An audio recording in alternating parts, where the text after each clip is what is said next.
Hey guys, tonight we travel back to a time when the ice still whispered beneath the soil, and the world was just beginning to thaw.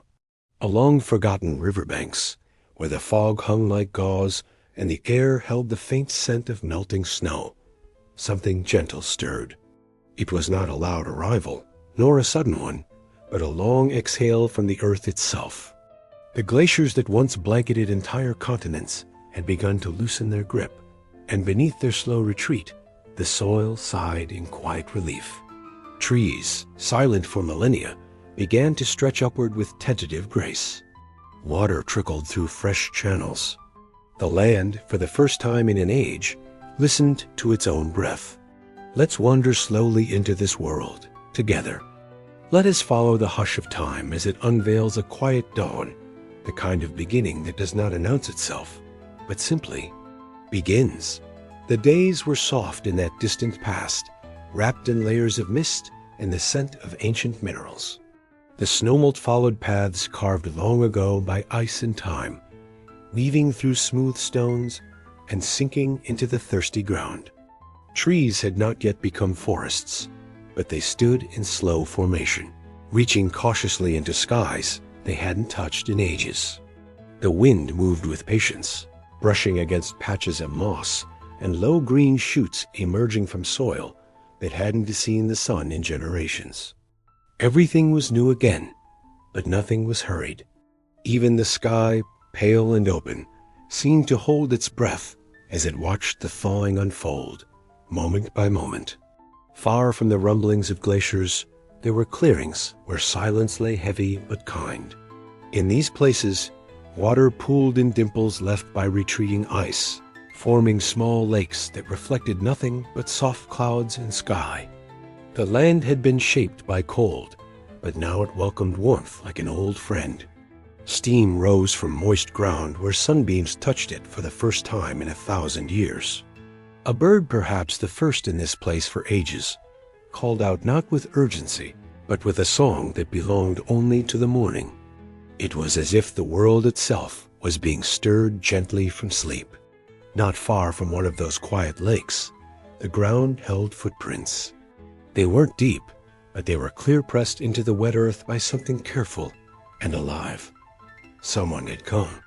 Perhaps not today, perhaps not even this week or this season, but recently enough that the marks remained.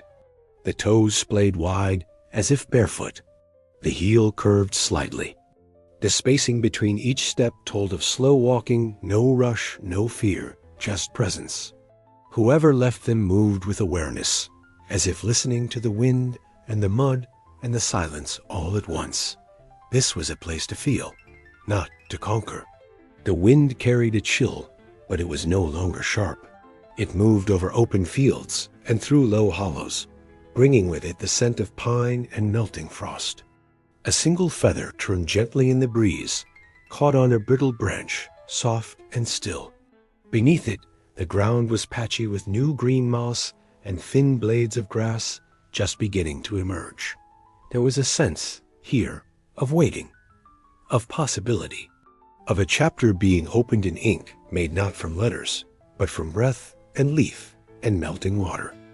As the ice withdrew farther north, it left behind a skin of stone smoothed by time, marked by no tool or hand.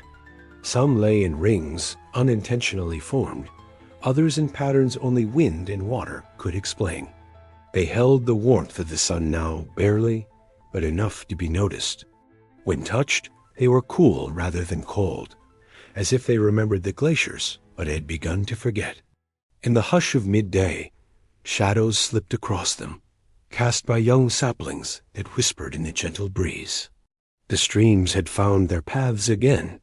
No longer sealed by ice, they trickled downward from the hills, over pebbles polished clean. The sound was like faint laughter, not from mouths, but from the land itself. In a shallow bend, a smooth stone stirred as water passed over it. Light danced across the stream's surface, bending and shifting, always moving, but never frantic. The water carried leaves, fragments of bark, bits of what once was, toward places yet unnamed. There was no urgency, only motion. By the late afternoon, the air grew heavier with warmth. Not heat, but the suggestion of it. Trees swayed slowly, their leaves not yet full, but beginning to unfurl, one by one. Insects moved low along the ground, wings brushing against wet earth, legs leaving faint trails across thin films of water. Overhead, birds traced slow arcs against the sky, not in search of anything particular, but because the air felt wide and welcome. Each flap of their wings was like a page turning in this quiet beginning. In a grove near the water's edge, the soil was dark and damp, scattered with fragments of shell and the bones of small creatures. They were not arranged in any order, but nature had placed them where they belonged. A few pieces of charcoal remained near a flattened patch of earth, the only sign that someone had once paused here, perhaps to rest, perhaps to eat, or simply to exist. The charcoal crumbled softly when touched, leaving a thin dust on the fingers, black and fine, like the memory of a fire long gone. As evening approached, the mist returned. It rose from the warming earth and settled just above the grass, curling around rocks and low bushes, softening every edge. The colors of the world shifted. Greens faded to gray-blue, browns deepened, and the sky turned from pale gold to the gentle wash of dusk. Shadows lengthened, but brought no threat. They simply signaled the closing of another slow, dreamlike day. Somewhere in the trees, an owl blinked silently, watching nothing in particular. The stars would soon return to their places, scattered across the sky like seeds waiting to grow. But for now, the clouds held them back, giving the land a little more time to sleep beneath the blanket of mist. There was no hurry. The world had waited so long for this peace. It would not be rushed now. In this softened landscape, shaped by ice and warmed by patience, the first stories were not told aloud. They were written in the bent grass, the curve of a feather, the hollow of a stone. They were not heard, but felt, and they asked nothing of the listener but stillness. The earth was still soft from the thaw, its surface dark and pliable like freshly turned clay. Along a narrow clearing near a quiet bend in the stream, the ground held impressions, gentle hollows pressed into the mud. They traced a path that curved with the land, not cutting through it. The footprints were not deep, but they lingered, as if the weight that formed them had been more presence than pressure. They moved steadily, not in haste, each one spaced with quiet care. These were not signs of a journey made in fear or flight. They were echoes of calm passage, like soft breath left behind on a mirror before fading away. Beside the prince, the stream flowed with that same quiet resolve. It was narrow here, only a few feet across, slipping over flat stones, smoothed by centuries of water and weather. The sound it made was like the ticking of a wooden clock, steady and rhythmic, but softer somehow, less like time passing and more like time resting. Thin green shoots peeked out from the banks, their roots reaching down into the moisture with gentle certainty. No one watched them grow, but they grew anyway, slowly, patiently, in perfect silence. The light overhead filtered through a loose canopy of birch and young maple, dappling the forest floor with patches of pale gold. It moved gently with the breeze, casting patterns that shimmered like reflections. A fallen branch, stripped smooth by years of rain and time, lay near the trail of footprints. Moss had claimed it in patches, and its wood had turned a soft silver gray. The air smelled of damp bark and distant rain, though the sky above remained calm and open, its clouds stretched thin like pulled cotton. Each footprint seemed to lead toward something, yet nothing in particular. The trail curved with the lay of the land, skirting around thick roots and stones, always following the path of least resistance. Where the ground sloped slightly upward, the steps became shorter and closer together. At a small rise, the mud grew firmer, and the prints shallower. Yet they remained small, rounded, their edges softened but still clear. A few leaves lay across them, their veins dark and watermarked. They rustled when the wind passed over them, not with sharpness, but like paper turned by a quiet hand. Further along, the forest opened slightly. There was no sudden change, just a gentle widening, where more light reached the floor, and the air seemed to settle more deeply. Here the footprints paused. There was no dramatic halt, just a place where they stopped. At the edge of a moss-covered boulder, the final impression remained a single heel pressed lightly into the earth, its curve shallow but present. Around it, the moss grew thick and soft, untouched, as if waiting. Above, a bird flitted from branch to branch, its movement too quick to follow with the eye, but not startling. It landed briefly on a bare twig, then disappeared into the upper canopy, leaving only the sound of its wings brushing against leaves. No cry, no call, just presence and then absence.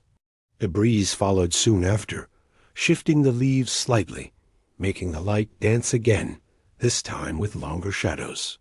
At the base of the boulder, the earth curved into a natural hollow.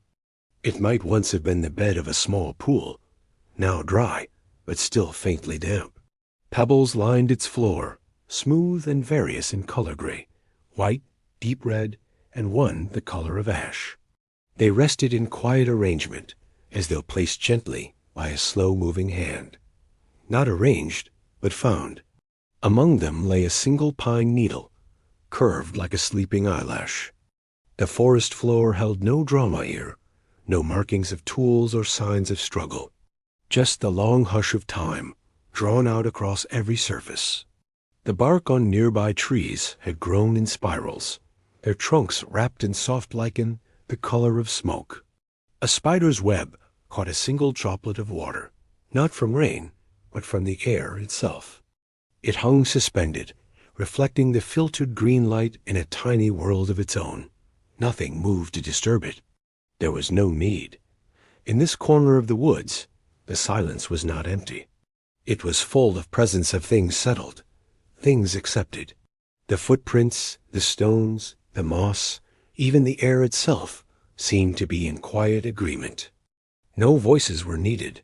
The forest knew how to hold stories that were never spoken. Each breath of wind, each fallen leaf, each gentle indentation in the ground was a chapter, waiting to be read not with the eyes, but with stillness. The scent of the earth was deep and layered. Beneath the surface notes of rain and bark, there was something older perhaps, the memory of ice, or the breath of stones long buried and now exposed again. It clung to the skin, not unpleasantly, but like a song without words, remembered without knowing when it was first heard. Somewhere behind the trees, a distant stream murmured again, too far to see, but close enough to feel. Above, the light had begun to change. It happened gradually, like everything else here. The sun moved along its quiet arc, casting longer shadows that slipped across the moss and stone without rush. The temperature dropped slightly, not enough to chill, but enough to be noticed by the skin. The air grew heavier with stillness. The last bird's wing beat passed overhead, and then all was settled again. The final footprint remained, fading with time. A leaf had begun to fall toward it, its slow spiral echoing the long descent of days. Soon it would cover the mark entirely, and the earth would appear untouched again. But the story, soft as it was, would remain. Not carved, not preserved, just felt, like a presence in the hush. A reminder that even the smallest step can linger long after the foot has moved on. The rivers did not roar or rush. They wound through the land in silence, two parallel threads of moving water, the Birch River, clear and quick, and the Willow River, slow and shadowed. One carried the light like glass, the other like a mirror. Their waters never met, but they wandered near each other, as if in quiet companionship. Where one curved, the other followed at a distance, their banks separated by thickets of soft grass, wild reeds, and young trees that bent gently under the weight of morning dew. The world between them seemed to breathe, not in bursts, but in long, even sighs. The Birch River flowed through a valley of pale trunks and scattered stones. Its surface caught the sky in fine ripples, reflecting cloud patterns like brushed silk. Smooth stones sat just beneath the water, their rounded shapes visible through the gentle current. Some were the color of cream, others like wet charcoal, all smoothed by time.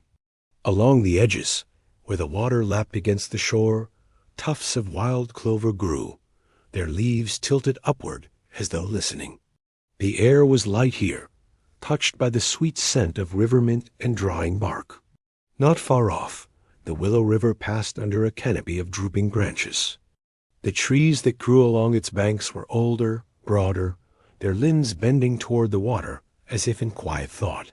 Their roots reached out from the soil like resting limbs, twisting into the muddy bank in slow spirals.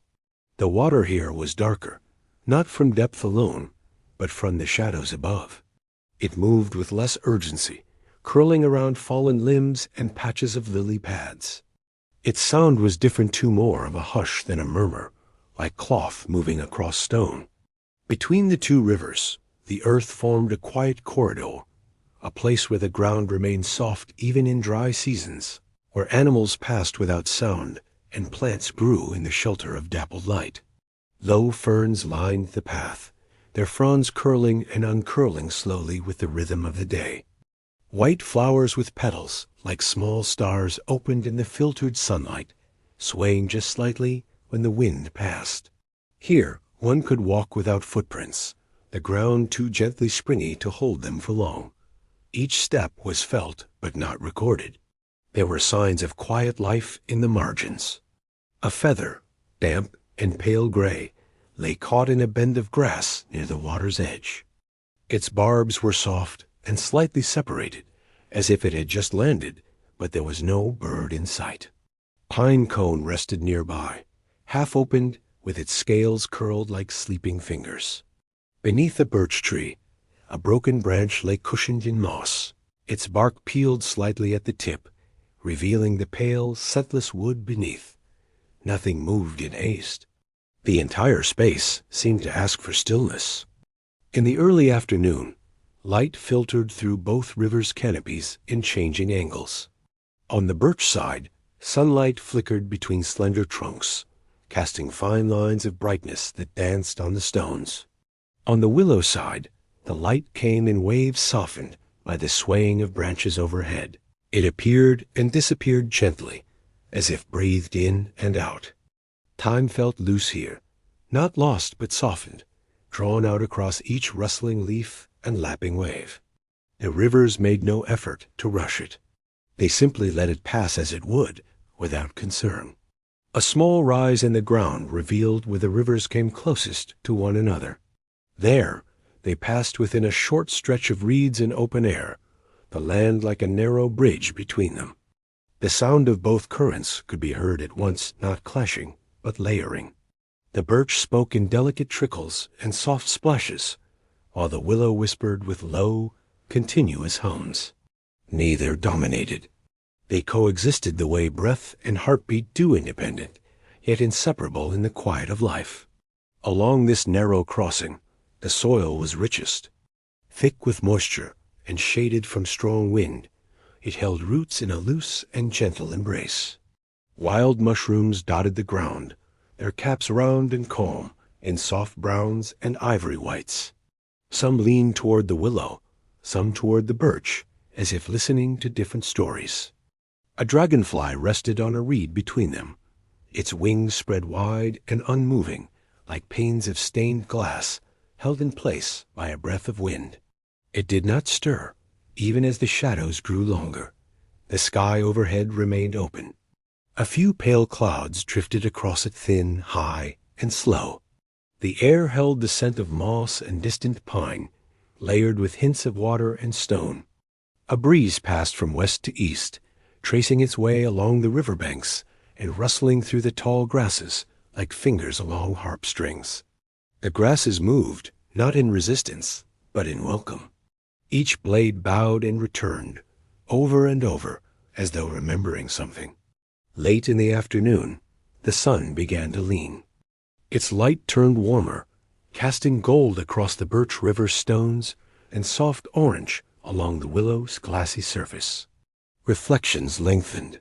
A single willow leaf drifted down from a low branch, its fall slow and unbroken, landing on the water with no sound at all. It spun briefly, caught by the slow current, and then floated along the surface like a thought not yet spoken. There was no end to the rivers, not here. They continued beyond the view of the trees, beyond the reach of the soft path between them. But where they had been, where they had passed, there was calm. They had not carved the land harshly. They had settled into it, and it into them, like two hands resting side by side without touching. The earth remembered them not as forces, but as guests that stayed long enough to be missed when gone. And between them, the corridor remained a passage not of stone or fire, but of gentleness. A place where light and shadow walked together, where steps left no marks, and where silence was not emptiness, but company. In a quiet clearing deep within the forest, a low fire glows faintly in a hollow of stones. It doesn't crackle loudly or leap into the air. Instead, it breathes gently an embered hush, tucked between the rocks, holding on to warmth like the last soft breath of a dream. Around it, the air smells of old ash, damp moss, and early mist, a scent that lingers like memory. Nearby, a small circle of shells is neatly arranged beside the remains of the night's fire-pale spirals and smooth fragments, collected and kept not for use, but for presence. They shine faintly in the low light, like moon pieces resting on the earth. Each shell has its own silence, and together they seem to hum softly, without sound. Everything here feels unhurried. The forest does not rush. It does not awaken with the urgency of alarm clocks or schedules. Instead, it opens slowly. Light filters through the trees in slanted beams, gently touching the edges of stones and sleeping earth. The warmth of the fire mingles with the cool breath of dawn, neither overpowering the other, only coexisting in quiet balance. The remains of last night's activity lie undisturbed. Charred sticks, a faded cloth of bark, smooth stones blackened by smoke. There is no sign of haste, no sign of disturbance. Only the patient stillness of those who move with the rhythm of the land, who sit and stir and rest, not out of duty, but because that is what the moment calls for. Under a nearby pine, a flat stone serves as a kind of table. On it rest several objects, a bone tool worn smooth, a short stick slightly burnt at the end, and a cluster of pale pebbles. None of them speak loudly. None demand attention. They are there, as they have always been and always might be. The wind moves gently between the trunks. In its wake, leaves shift softly, and the trees seem to sigh not in sorrow or in joy, but in release. The earth here is not still in the way of frozen things, but in the way of deep sleep. It holds itself lightly, relaxed in its own skin. A circle of stones nearby suggests where another fire once burned.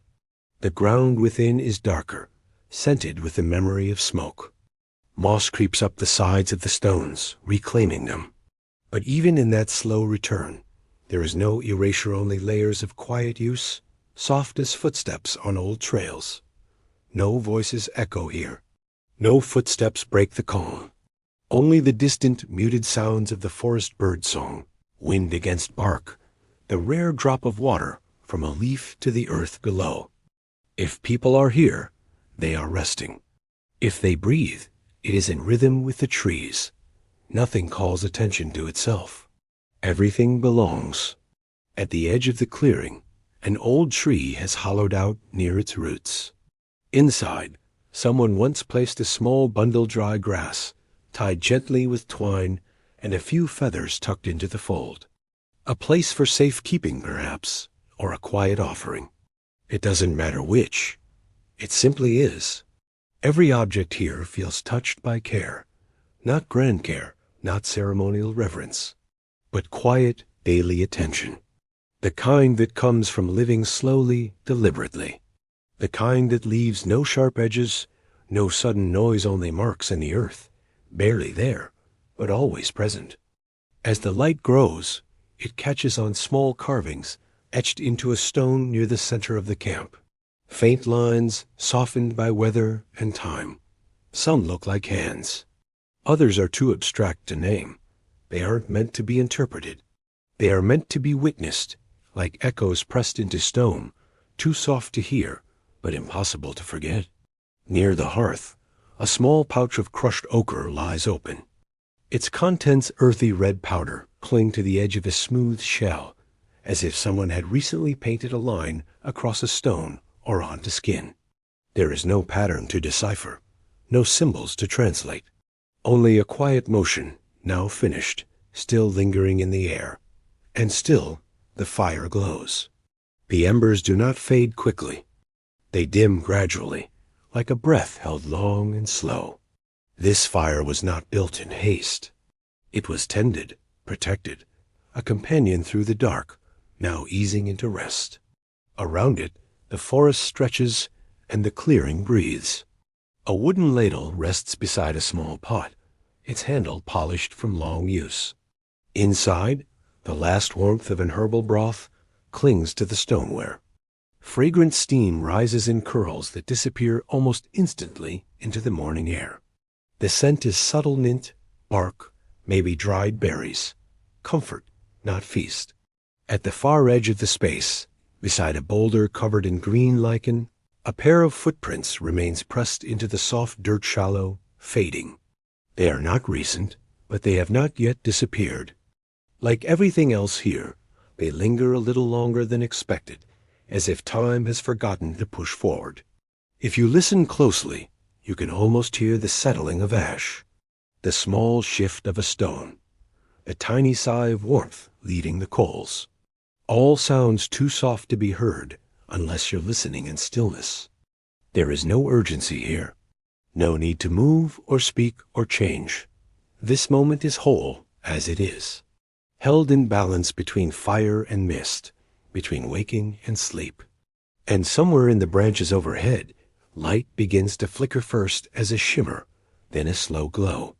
Morning arrives not with noise, but with softness, as if someone has pulled back the curtain of night just slightly, allowing the day to peek through without waking anyone too suddenly.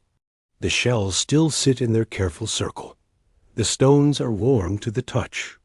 And in the center, where the fire sleeps, a final wisp of smoke curls upward, delicate, silent, and full of everything that has passed. The forest did not speak loudly. It did not need to.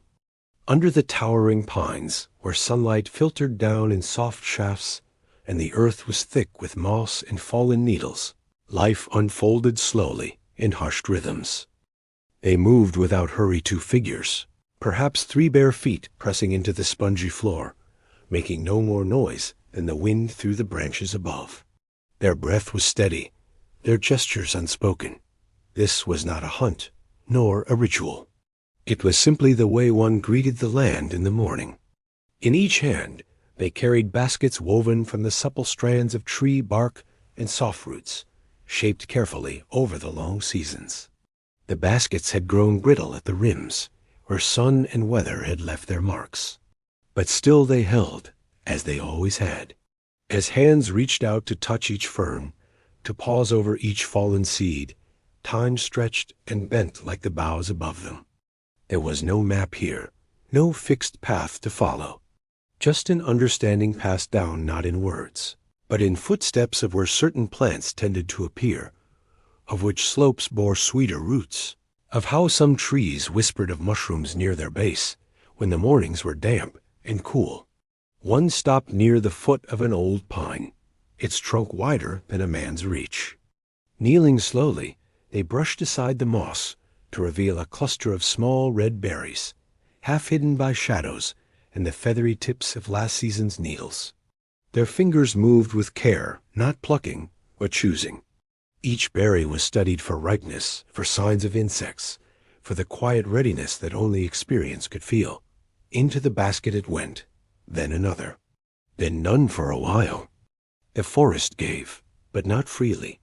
And so the gatherers gave something in return, not with objects, but with attention, with patience, with the reverent pace of their movement. They left behind the berries too green, the herbs too small. They let the roots grow until the earth called them up. They stepped around nests, left mushrooms undisturbed when the insects were feeding. Their gathering was never taking. It was listening, responding, balancing. Further on, the light shifted as a small clearing opened. Here, where the trees had fallen seasons ago, warmth reached the forest floor in full, and the understory had answered. The air was sweet with the faint scent of crushed pine needles, sap, and damp earth. Tiny white flowers dotted the ground, and nearby, clusters of edible leaves grew in low mounds. A soft breeze moved through the clearing, stirring the tops of the grass and causing the shadows to dance. One of the gatherers bent low beside the flowers. They whispered something, perhaps to the plant, perhaps to no one at all, and gently pinched a few leaves from the stalk. Into the basket they went, tucked beside a handful of fragrant pine nuts gathered earlier from the base of another tree. The baskets filled slowly. There was no rush. No need to return by any fixed hour. The camp was not far, and the sun was still high behind the veil of needles. Each step deeper into the trees brought a different gift, a mushroom rising from the base of a log, dry and firm, a rare patch of sweet clover in the shelter of two boulders, a bundle of wild onion with green stalks curling like smoke. Each item was wrapped in large leaves before being nestled gently in the basket, as though tucking a child into bed. They did not speak, or rather, they did not speak aloud. Their language was in gestures, one lifting a hand to draw the other as attention to a fallen branch. A finger pressed to the lips to signal quiet near a thicket of birds. They had spoken this way since childhood, and the silence between them was not empty. It was thick with memory, with understanding, with the kind of closeness that grows only in stillness. A squirrel darted past, sending a few pine cones tumbling. One of the gatherers smiled, watching it scurry up a nearby trunk before disappearing into the dense canopy above. It was easy to forget, in the quiet, that life teemed all around. Beetles beneath the bark, spiders weaving unseen silk between leaves, birds nesting in hollow limbs. The forest was never still. It only moved softly, like a dream you didn't want to wake from. As the sun tilted westward, their baskets grew heavy with the forest's gifts. Not overflowing, never greedy, but full enough to feed those waiting in the circle of earth homes nearby. There would be boiling stones set into water, roots ground into pastes, leaves crushed for poultices or steeped into teas. Some things would be eaten, others stored.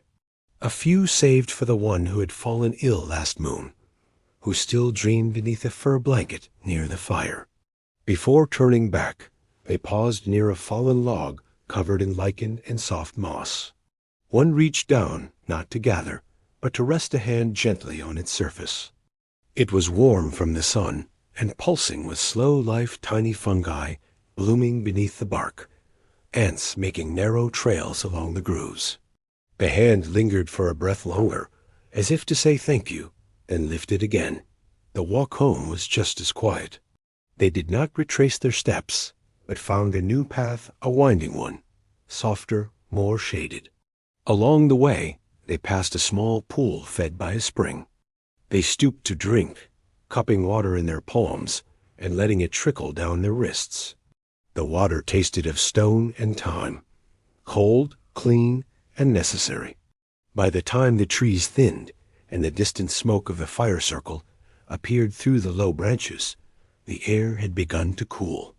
A hush settled deeper over the land, as if the forest itself was preparing for sleep.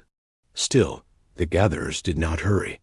Each footstep was a closing of a chapter, a return.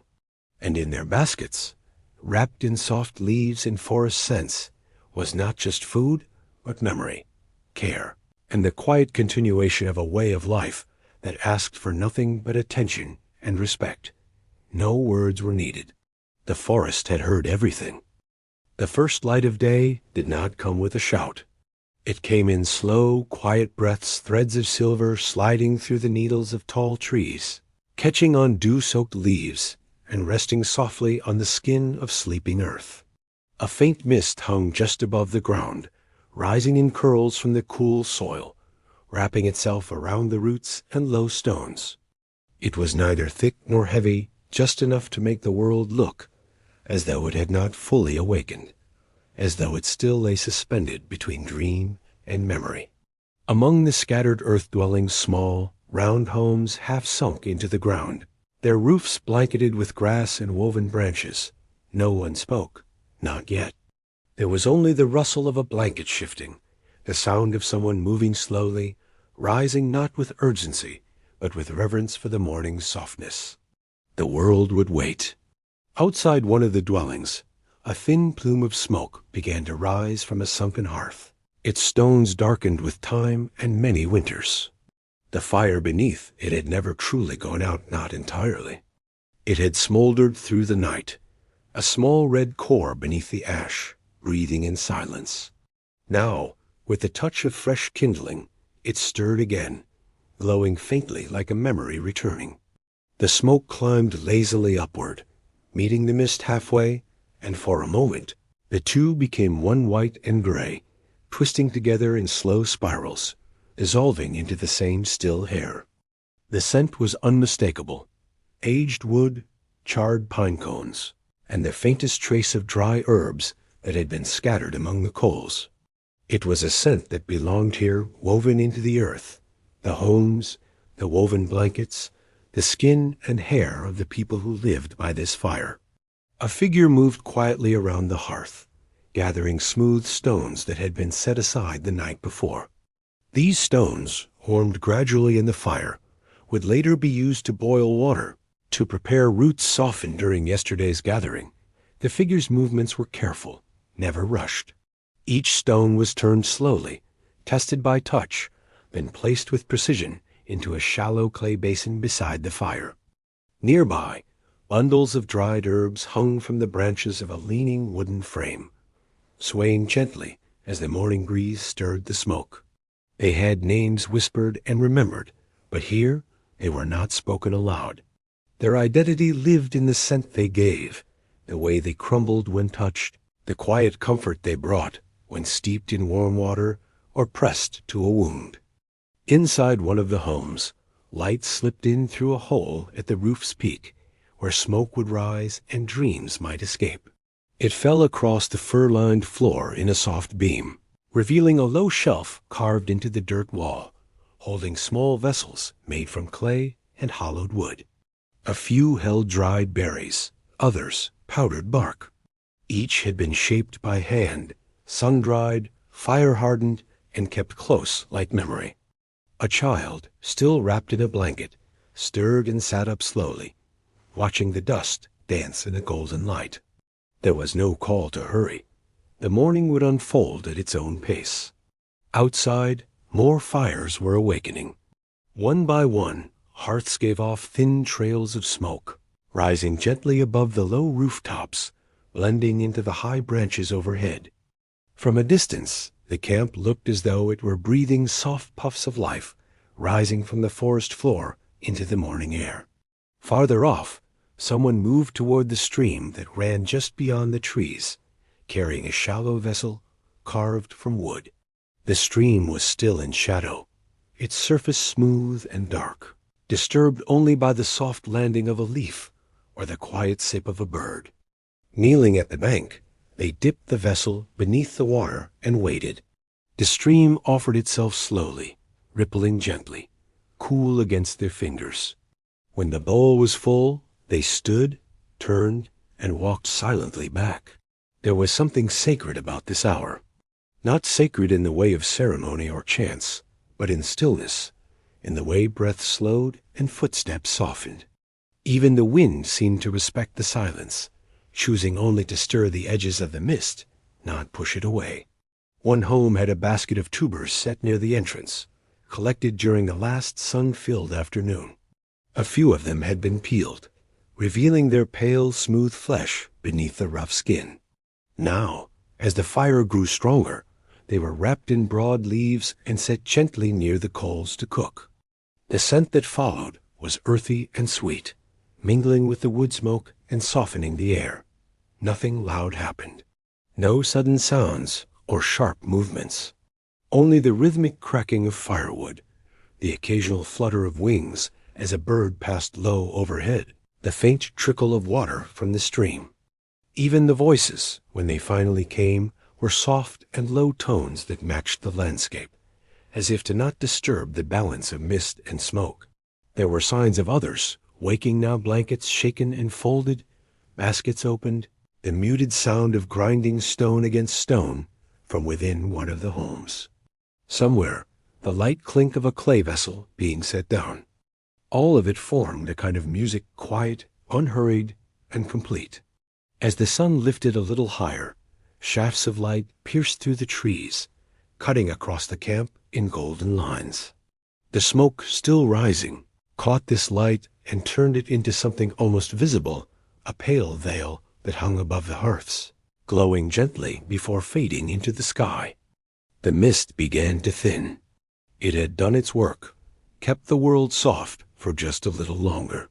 Now it receded, lifting from the moss and the rooftops, revealing footprints, stone paths, and sleeping embers hidden beneath ashes. Still, the air held its weight, as if remembering. The memory of mist was enough to keep everything slow. Even as the day opened, no one rushed. The morning remained a space apart from the world of tasks and talk. It was for walking barefoot, for warming hands beside the fire, for holding a bowl of hot water and inhaling the scent of roots and bark, letting it fill the lungs and clear away whatever dream had lingered from the night. And above all else, it was for listening.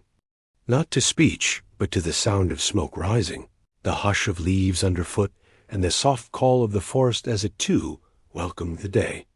Along the edge of the shallow lake, where the water shimmered with the soft light of mid-morning, pieces of driftwood lay scattered across the damp sand. Some were pale and bleached from long days under the sun, others dark and polished smooth by. The water's quiet rhythm. Each piece had its own shape, its own history, curved, hollowed, notched by time and tide. The wind here carried the scent of water and stone, a cool, clean aroma that shifted as reeds bent and birds crossed low over. The still surface. Every so often, a gentle ripple would nudge the wood closer to shore, like the lake itself was offering gifts, patiently, silently, over years. Bending at the shoreline was a figure, wrapped in a soft woven garment.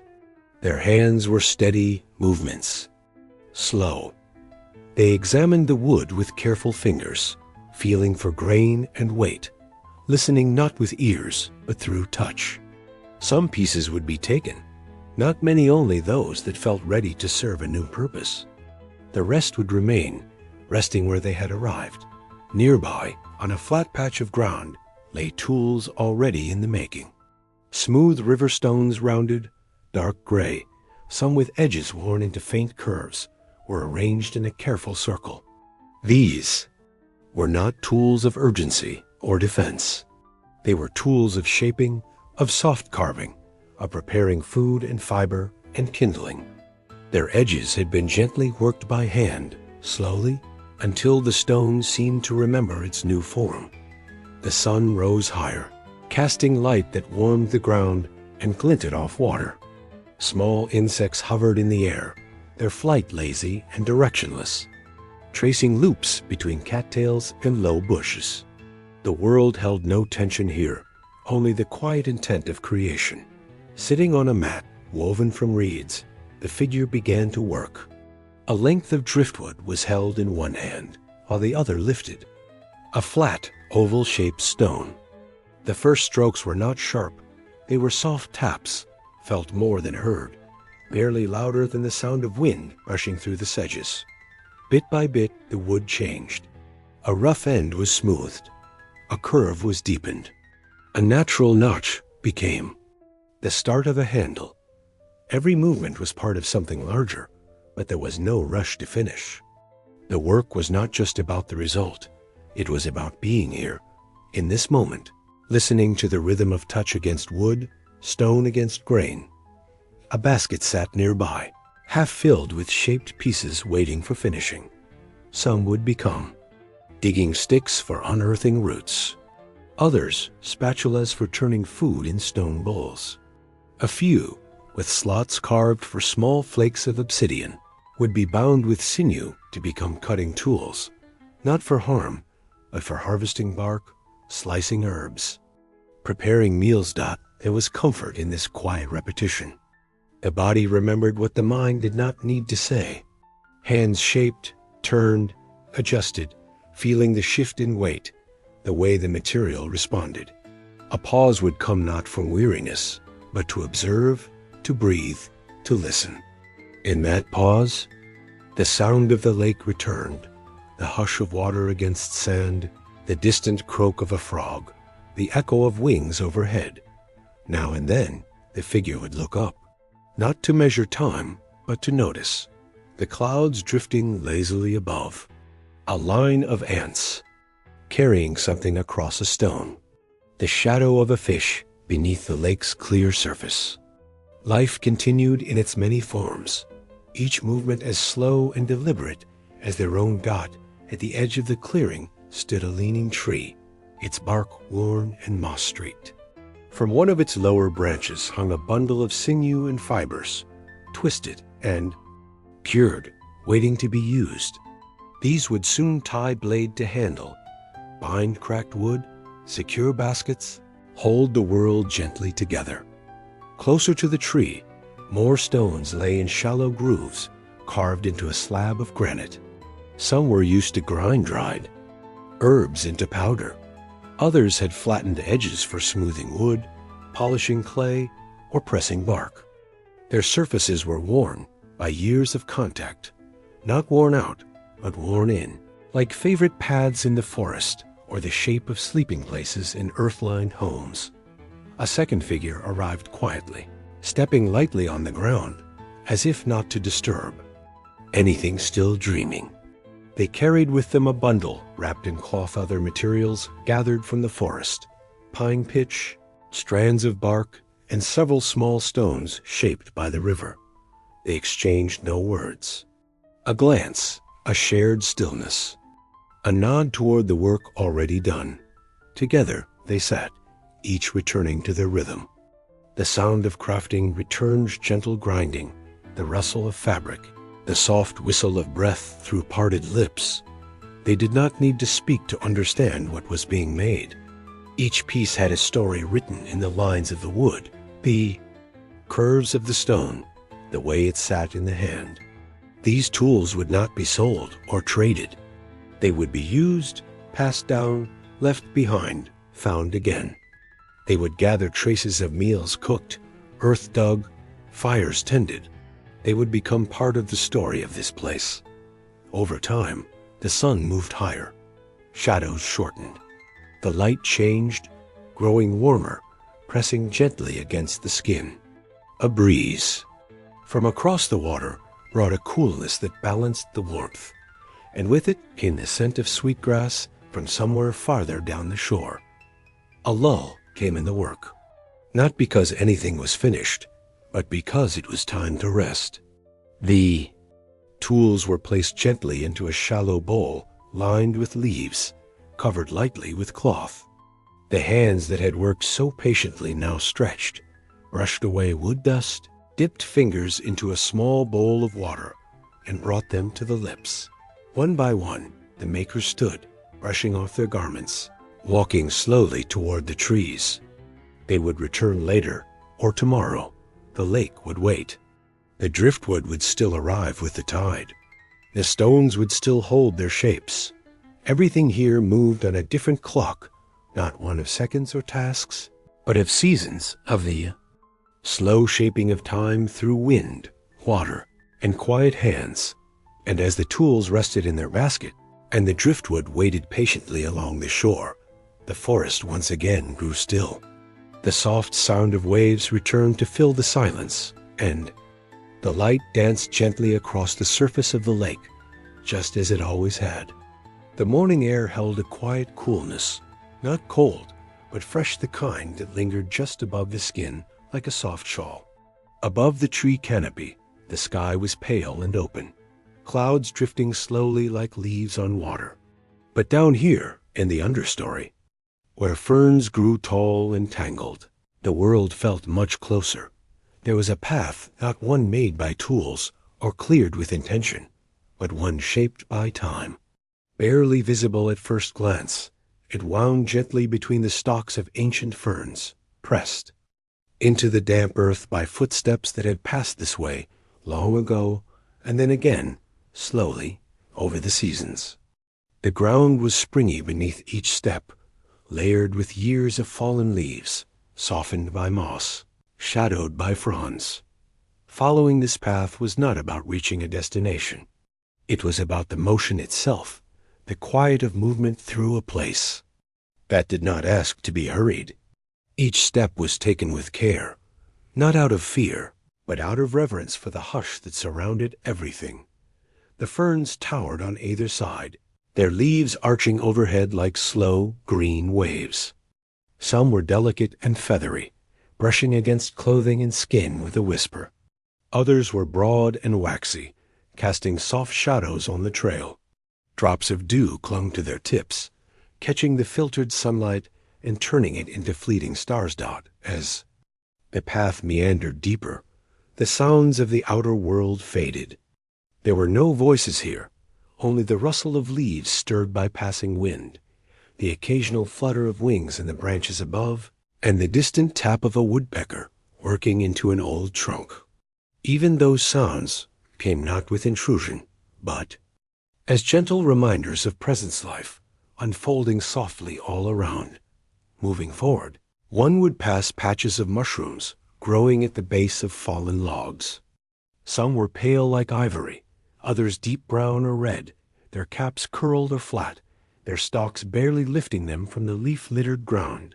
Tiny insects walked over them, unnoticed unless one paused and looked closer. A bend in the path revealed a clearing where the sun filtered through in shafts of golden light. In that light, dust motes danced, suspended in slow motion. A small pool had gathered in a hollow stone, left by the last rain, its surface still and mirror-like. Looking into it felt like gazing through time's sky, branch and face all layered, together in a quiet reflection. Kneeling beside the pool, a hand reached out, not to stir, but to feel the cool of the stone. Fingers traced the rim, worn smooth by the passing of water, the passage of time. A single leaf floated on its surface, spinning slowly in place. No reason to move it. Its stillness was part of the rhythm. Farther on, the trail narrowed again, rising slightly along the contour of a slope where tree roots coiled through the ground like ancient veins. One root formed a natural step, another a rail of sorts. No hand reached for it, but the eye traced its line, knowing it had held weight many times before. Ferns gave way to patches of soft grass and low shrubs, their leaves trembling ever so slightly in the breeze.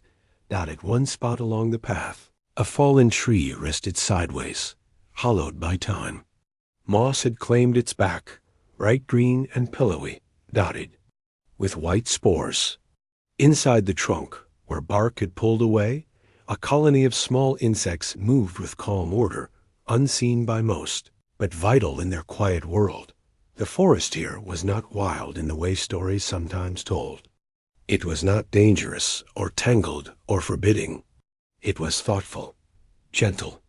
Everything had its place, every leaf, every whisper, every step.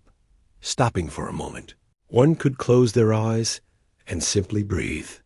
The air carried the scent of damp, bark, green leaves, and the faint sweetness of distant blossoms. Somewhere nearby, water trickled, a thin stream, perhaps, or moisture slipping down a rocky face. It wasn't loud, just enough to create a quiet thread of sound that followed like a companion. Opening the eyes again, the light had shifted. Shadows moved slowly. Leaves swayed in time with the breeze. A feather rested on the ground small, gray, slightly curved. It had landed gently and stayed, waiting to be noticed or not. Things in this forest were not in a rush to be found. The trail bent again, dipping slightly, revealing a stretch of earth where the ferns gave way entirely. Here only soft moss remained, spread out like a living rug. Stepping onto it felt like walking across memory, each footprint briefly pressing in and vanishing, leaving no trace but the sense of having been part of the place. The path continued. One could follow it endlessly if they wished, not to arrive somewhere, but simply to remain within it, to let the mind become as quiet as the world around. Thoughts, once loud and heavy, softened here. They drifted like the mist that hung at the edges of clearings present, but without shape, without weight.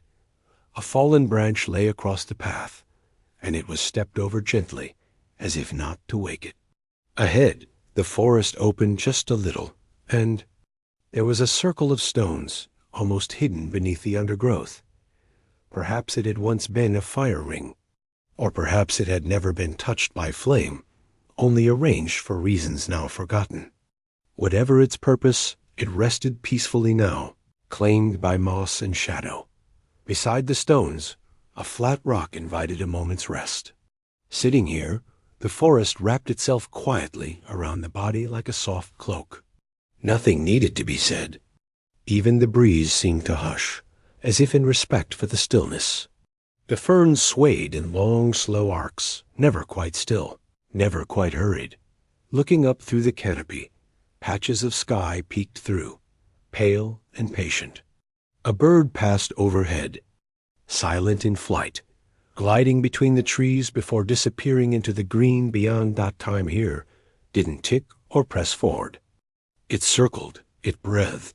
In the space between each moment, there was room to simply be, to sit, to listen, to exist. And so, the path remained not a road to somewhere, but a journey within. Ferns leaned in, sharing their cool fragrance, and the moss underfoot sighed with every step. The trail would go on, or it would end. Either way, it didn't matter. The walk was the story. The silence was the guide, and in every quiet footfall, the forest remembered and welcomed again. At the edge of the quiet woods, where the trees slowly stepped back and opened toward the shore, the lake waited. It had been there longer than memory brought, smooth, unhurried. Its surface held the color of the evening sky, painted and soft. Lavender and pale rose, with hints of gold where the sun had just begun to fall. Along the bank, the sand was cool beneath bare feet. There were faint imprints from the day marks of woven baskets set down, of toes pressed lightly as people knelt to fill water vessels, of smooth lines where canoes had been gently dragged toward the water. Now, in this hour between light and dark, all those movements had paused, but their presence lingered like breath on a mirror. One canoe remained by the water's edge. It was narrow and long, carved from a single tree trunk, smoothed over time by hands and the caress of the current. Its wooden surface was dark from years of use, and along its rim, the faint pattern of burnished grooves marked where paddles had brushed again and again. It waited in stillness, not anchored, not tied, only resting, half afloat, like it belonged to the lake as much as to the people. A figure approached slowly, carrying nothing but a paddle. No words were spoken. There was no need for ceremony or plan. The lake offered silence, and the silence was enough. With one hand on the rim of the canoe, they stepped inside, gently. As though entering a dream, the canoe tipped slightly, adjusted its balance, and then accepted the weight. The water barely stirred. A light push from the paddle, and it began to drift forward, breaking the surface only in a thin, deliberate line. The paddle dipped once, then again. Each stroke was slow, unforced, and the ripples it left behind spread outward in perfect circles. They expanded across the water like whispers, touching nothing, disturbing nothing, then fading into the mirror-like surface once more. Overhead, birds glided toward their nests in the tall reeds. They moved in gentle arcs, silhouettes against the fading light, wings wide and steady. No calls, no alarm, just flight, and then stillness again. The canoe moved toward the center of the lake, where the water was deepest and the sky could be seen in its fullest reflection. Around the edges, shadows stretched long from the trees. Their outlines trembled faintly where branches brushed the breeze, but the trunks stood solid and quiet. Like guardians watching the passage of evening out on the water, time unfolded differently. It did not rush. It did not follow the ticking of any clock. It swayed, it shimmered, it waited. And the canoe became part of that rhythm, gliding with such grace it seemed at times to hover out in the distance. A small group of water birds floated together, their feathers catching the last warm light of the sun. They turned as one, then settled again, creating gentle rings in the water that echoed outward, then softened. The canoe passed them slowly, careful not to break their peace. Below the surface, fish moved silently, invisible except for the occasional flicker when one turned and caught the light. Water bugs skimmed along the top in zigzag patterns, drawing invisible designs that dissolved as quickly as they formed. The paddle stirred the lake, again dip, pull, lift, drip, a rhythm of its own, quiet and consistent, like the slow beating of a drum far away, barely heard, only felt. Closer to the center, the canoe slowed even more. The figure inside rested the paddle across their lap and let the craft float freely. It turned in slow motion, carried by the subtle flow of unseen currents. Above, the first stars began to appear. Not many, just a few, barely bright against the still fading sky. They came gradually, as if unsure they would be needed, but arrived nonetheless. Each one brought with it a kind of hush, a feeling that the day was exhaling and letting go. The water mirrored them. Tiny white pinpricks scattered across the surface, shifting with every ripple, blinking in and out with the motion of the waves. It was hard to tell which stars were in the sky and which lived on the lake. Back toward the shore, a small fire had been lit. Its glow was soft, barely reaching past the stones that circled it, but the warmth was visible even from here. A thin line of smoke rose into the air, drifting sideways before vanishing among the branches. From where the canoe drifted, the fire looked like a memory, distant, comforting, familiar, but there was no need to return just yet. The lake still held its calm, and the sky had more colors to offer. The paddle lifted once more, not to turn, but simply to trail along the water's edge. Fingers of wood touched liquid, and the coolness ran up through the handle into the hand, a reminder of the deep, living heart beneath the still surface. There were no sounds but those made by nature, the gentle lapping of water against the hull, the faraway crackle of firewood, the whisper of breeze weaving through the reeds. Even the insects hummed low tonight, as though they too were swayed by the gentleness of the hour.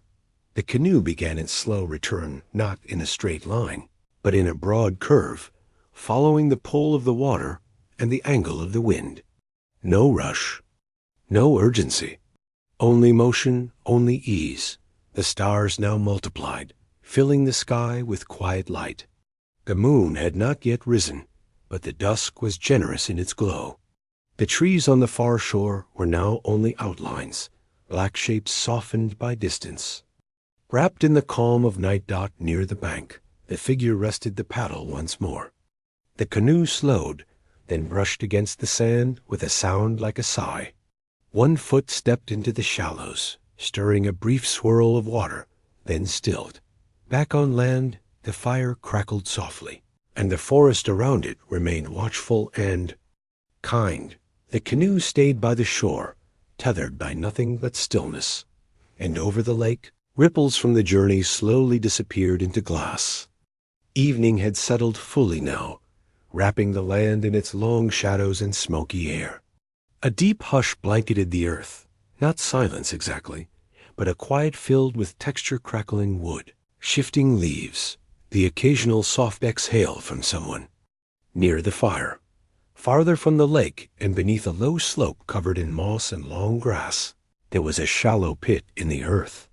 It was ringed by smooth river stones, darkened from years of heat. Above it, the smoke did not rise sharply, but wandered in loose spirals, drifting through the underbrush before dissolving into the deepening night.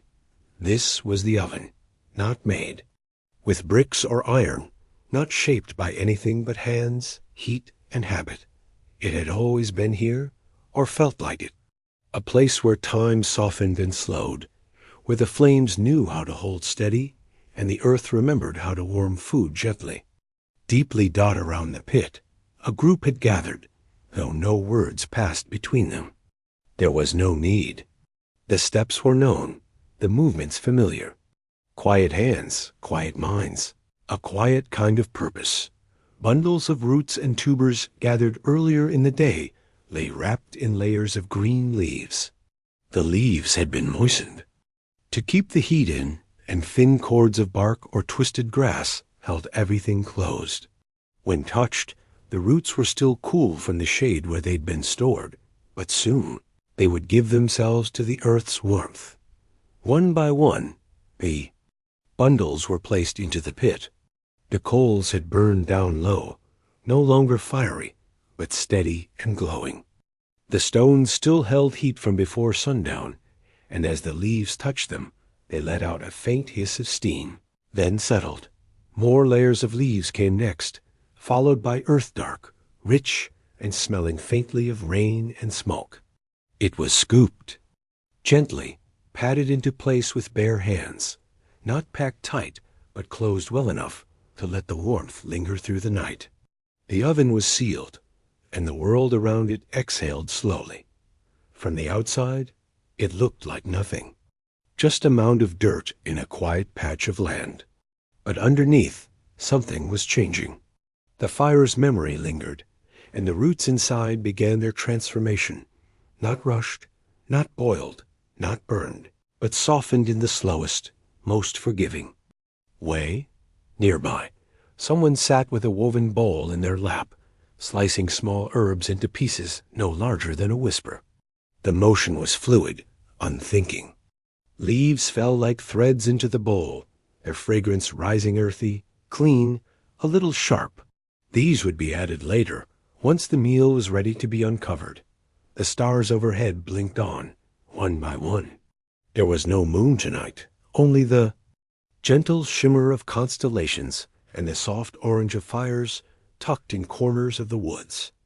Across the ground, the light from a nearby hearth flickered and danced. Long shadows moved with its shapes of people resting, lying on woven mats, leaning against wooden frames padded with moss. Some sat with closed eyes, others stared quietly into the flames, their thoughts trailing like smoke. The scent of the earth oven was not strong. It would rise slowly over hours. First, the sweetness of warmed leaves, then the thick, mellow smell of roots softening, releasing what they had taken in through seasons of growing. Buried in that scent were memories, even if unspoken, of other nights, of hands now gone, of traditions passed without a word, only through gesture. An old pot sat near the fire, filled with water and bits of bark soaking in it.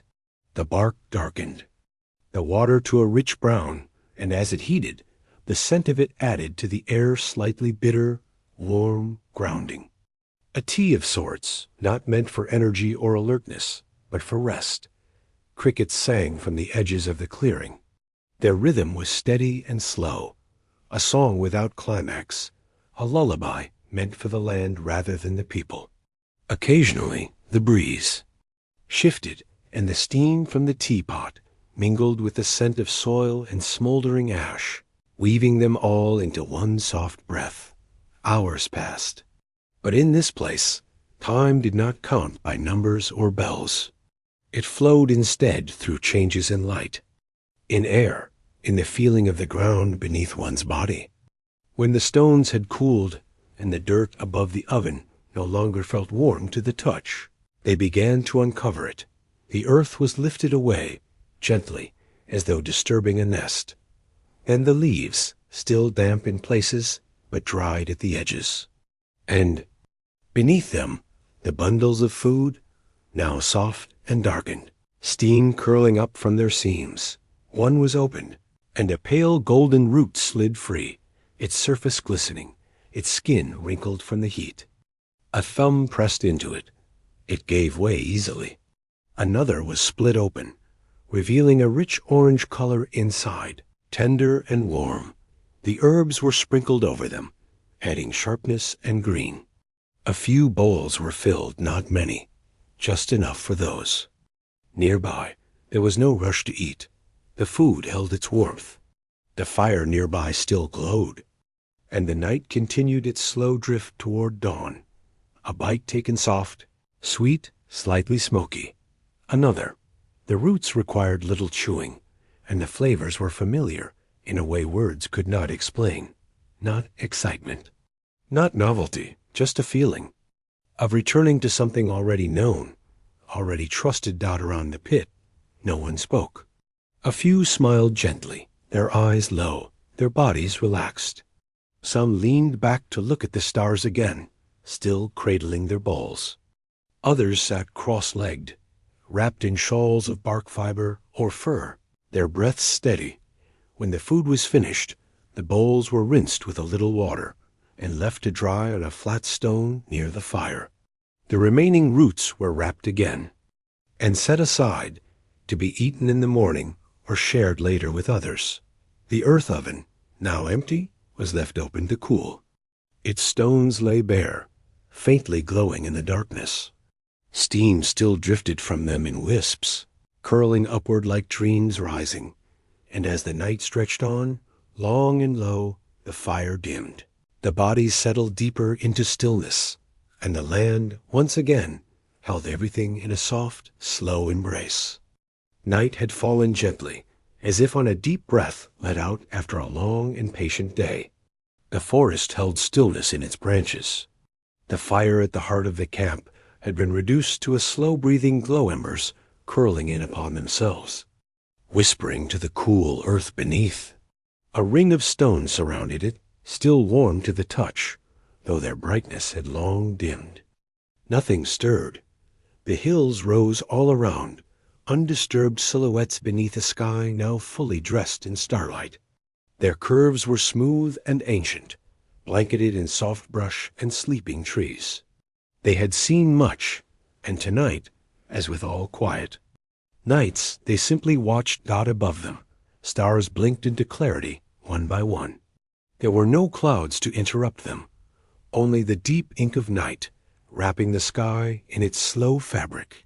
Some stars flickered with age, others shone steady and pale, distant enough to seem eternal. They dotted the heavens like memories, scattered but gently placed, as though by a careful hand long ago. No wind moved through the branches, no leaves rustled in protest. Even the animals had quieted. In a small shelter nearby, made of woven bark and soft hide, the shapes of sleeping forms could barely be seen beneath thick, hand-stitched coverings. Slow, rhythmic breaths lifted and fell, unhurried. These were breaths of people who had lived with the land, never above it. Their homes were part of the earth, and tonight they returned to it in sleep. The scent of smoke lingered faint, woody, wrapped in the aroma of pine and distant water. The fire had fed on branches from nearby trees, chosen with care earlier in the day. Now its presence was more memory than flame, and the night accepted its fading like a lullaby drawing to a close. One figure still remained awake, sitting quietly at the edge of the circle where the fire once burned. Wrapped in a thick robe of woven grasses and fur, they sat with knees drawn close, arms wrapped gently around themselves, head tilted skyward. Their eyes did not search the sky for meaning. They only watched and breathed. Far across the valley, an owl gave a single low call. The sound traveled without rush, folding into the hills like a thought you almost remember before sleep.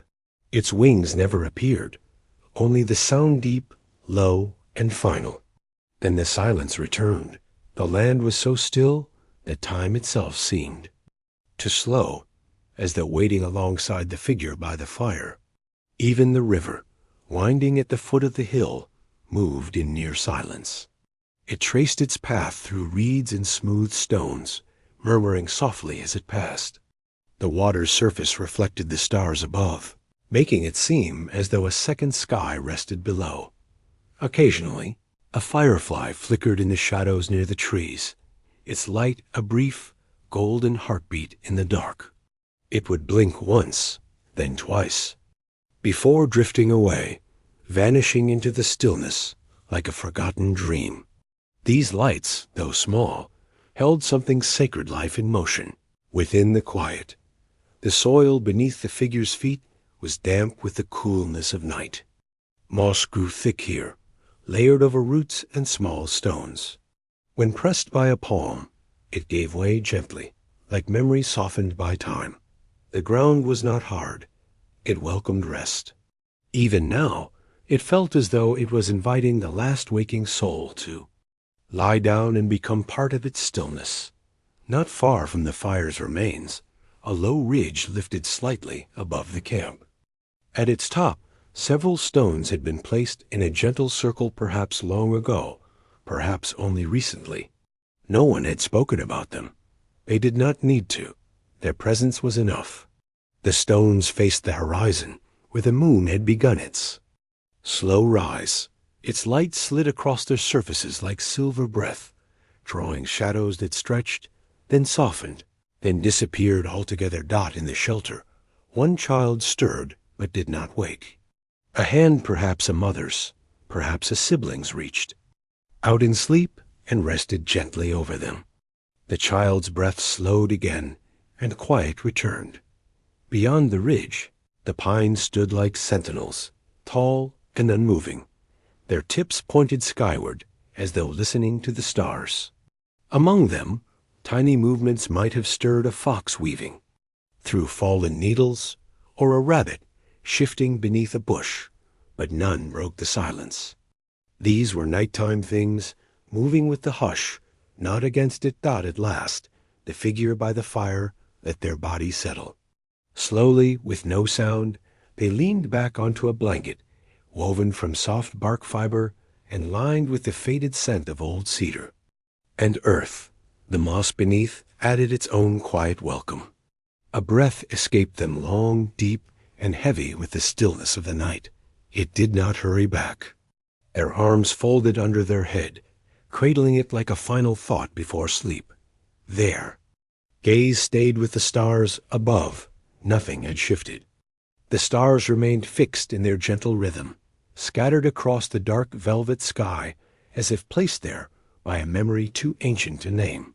The heavens did not demand attention. They simply were watching, distant, patient. The moon continued along its slow silver path, not pushing forward, not looking back. It arced as it always had, and the land beneath accepted it. There was no urgency here. The hills did not tremble. The trees did not whisper. Even time seemed reluctant to pass. The people in the nearby shelter remained deep in their own silence, wrapped in warmth and the dreams of another age. No voice broke the moment. No sound. Asked for more. The figure's eyes began to soften, lids heavy with peace. The forest, the fire, the sky all folded into one breath, then another, then stillness. The last embers curled into ash. A faint glow flickered once, then disappeared. Beneath the cold night. And still, the stars watched, not blinking, not speaking, just being, as they always had, as they always would. The morning passed softly, with no sound to mark the hour. The sun, filtered through thin clouds, gave a pale and even light, like powdered chalk on an old parchment. Shadows shifted gently, never harsh or hurried. In this stillness, meaning was not spoken, but quietly made and quietly held. Outside one of the older dwelling's walls, shaped from earth and thatch, smoothed by years of hands and rain, there stood a slender wooden post, its bark long worn away. It had been there for many seasons, maybe many lives. Around it, the earth had settled, sunken slightly with time, and moss had crept up from the roots of nearby trees, softening its base in green. From this post hung several simple objects. They were not arranged with symmetry, nor was there a pattern, obvious to a hurried eye. But to the one who paused, who breathed deeply and waited, there was a rhythm one that whispered rather than spoke. A feather, pale gray with a streak of white, was tied gently with dried sinew. It swayed ever so slightly in the morning air. Beside it, a smooth river stone, worn to an oval, dangled from a braided cord of grass, its surface painted with a single faded line. A strip of deer hide, curled at the edges, hung next to it, stitched. With tiny beads made of shell dot, no one guarded these symbols. No one explained them. They were not meant to be interpreted quickly. They were left to be known slowly, over many sunrises and many returns. These objects were more than ornaments. They were gestures, quiet offerings to the wind, to time, to memory. Perhaps they honored a journey. Perhaps they carried the weight of a prayer never spoken aloud. The people did not say. They simply added new pieces, one at a time, over the years. Nearby, a woman crouched beside a pile of woven reeds. Her hands moved gently, as though trying not to disturb the breath of the morning. She selected a bundle of dry grasses, some golden, others pale silver like moonlight, and began to twist them into cord. The movement was slow, methodical, like the unfolding of a song with no end. Her fingers, weathered and calm, had done this 1,000 times. The cord would be strong, yet soft enough to hold a bird's feather without breaking it. She tied the finished cord around a sliver of bone, carved faintly with circles and marks. The object was light, quiet in her palm. She looked at it for a long time before placing it gently on the ground beside her. It would join the others when the time felt right, not before, not after. Wind stirred the trees above, setting the pine needles whispering. Not a warning, not a message, just presence, just movement. The air smelled faintly of sweetgrass and old wood smoke. Somewhere in the distance, a raven called once, then fell silent. Children passed now and then, some alone, some in pairs. They slowed their steps as they walked near the post. One boy stopped and looked up at the gray feather, eyes soft with thought. He didn't touch it. He just stood there, letting the feathers sway fill his gaze. Then, slowly, he moved on. Later, as the sun climbed and shadows shortened, someone brought a pouch of ochre-colored earth and laid it beside the base of the post. A hand dipped in, and with 2 fingers drew a spiral on one of the hanging stones. The mark was simple. It would wash away in time. That, too, was part of its meaning. Around the village, others were working gathering kindling, tending to drying roots, checking the small smokehouse by the riverbank.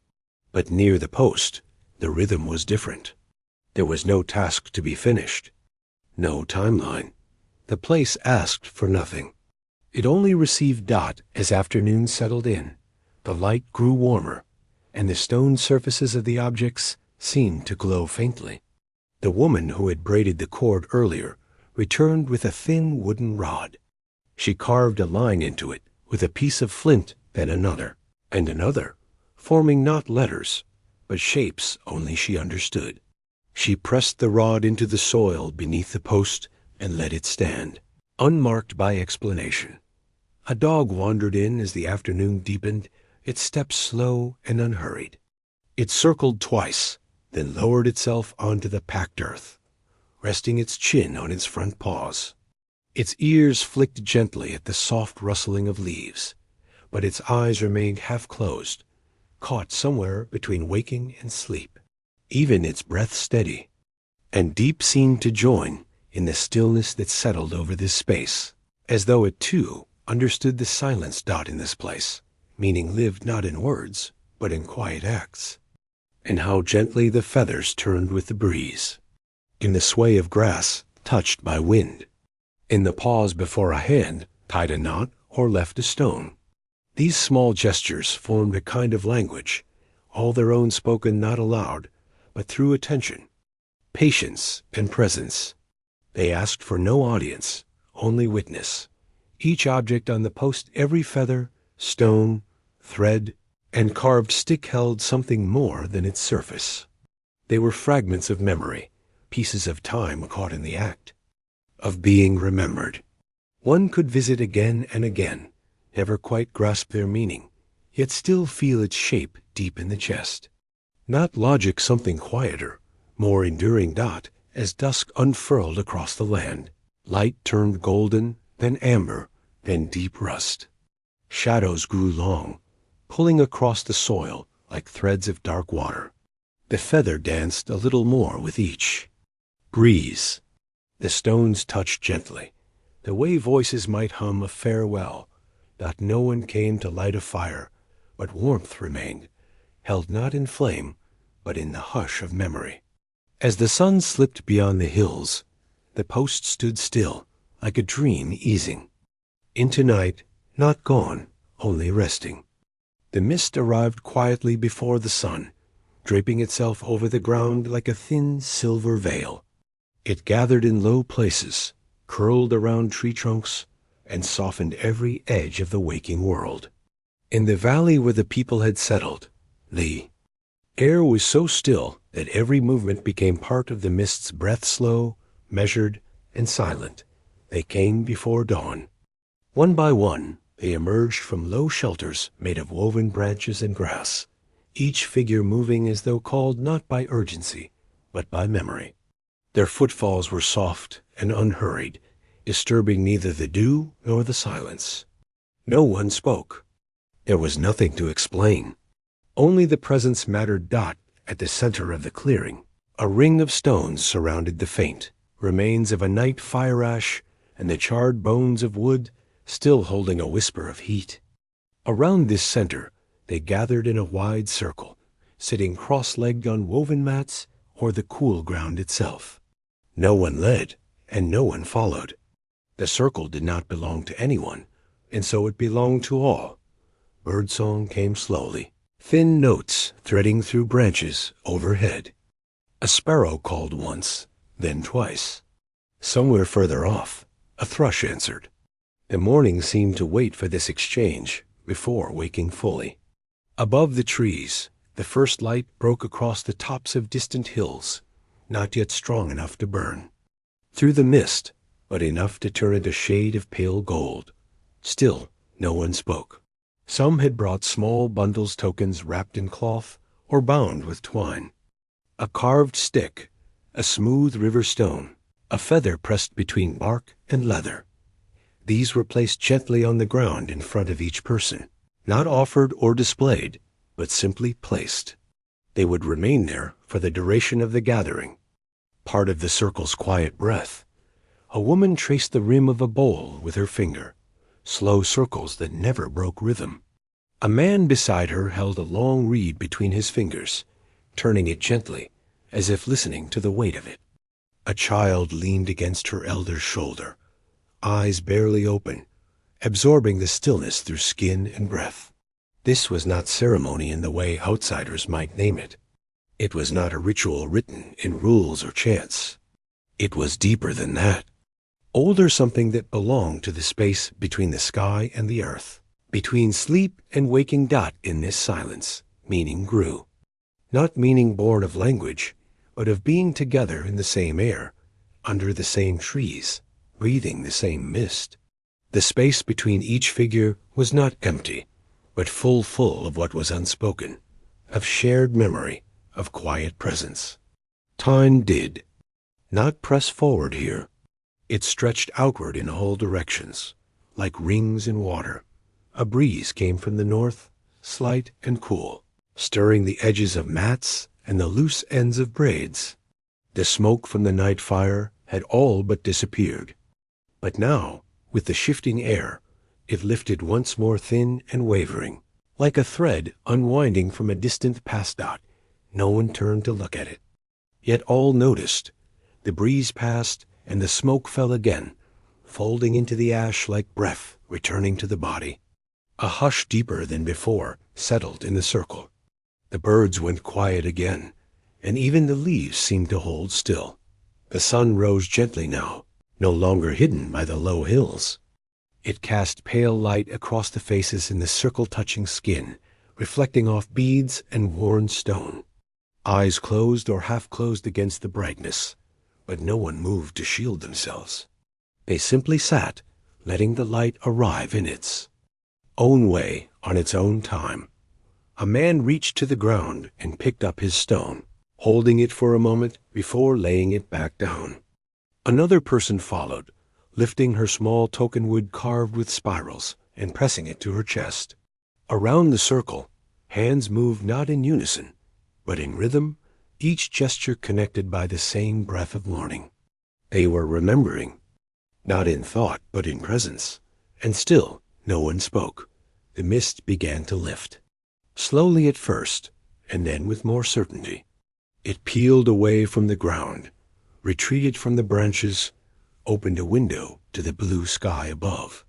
The warmth of day whispered at the edges of the clearing, but did not intrude. The people remained in their places, as if their stillness anchored something important, something the wind must pass around, not through. Then, without signal, they began to rise. One at a time, in no order, the same way they had come. Some paused to gather their tokens, others left them behind. All turned away from the circle with care, as though stepping away from a fire not yet out. Feet moved lightly. Shoulders remained relaxed. No words were exchanged.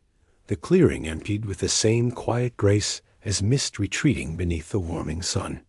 One by one, they had risen and stepped away, leaving behind no farewell, only the subtle memory of presence.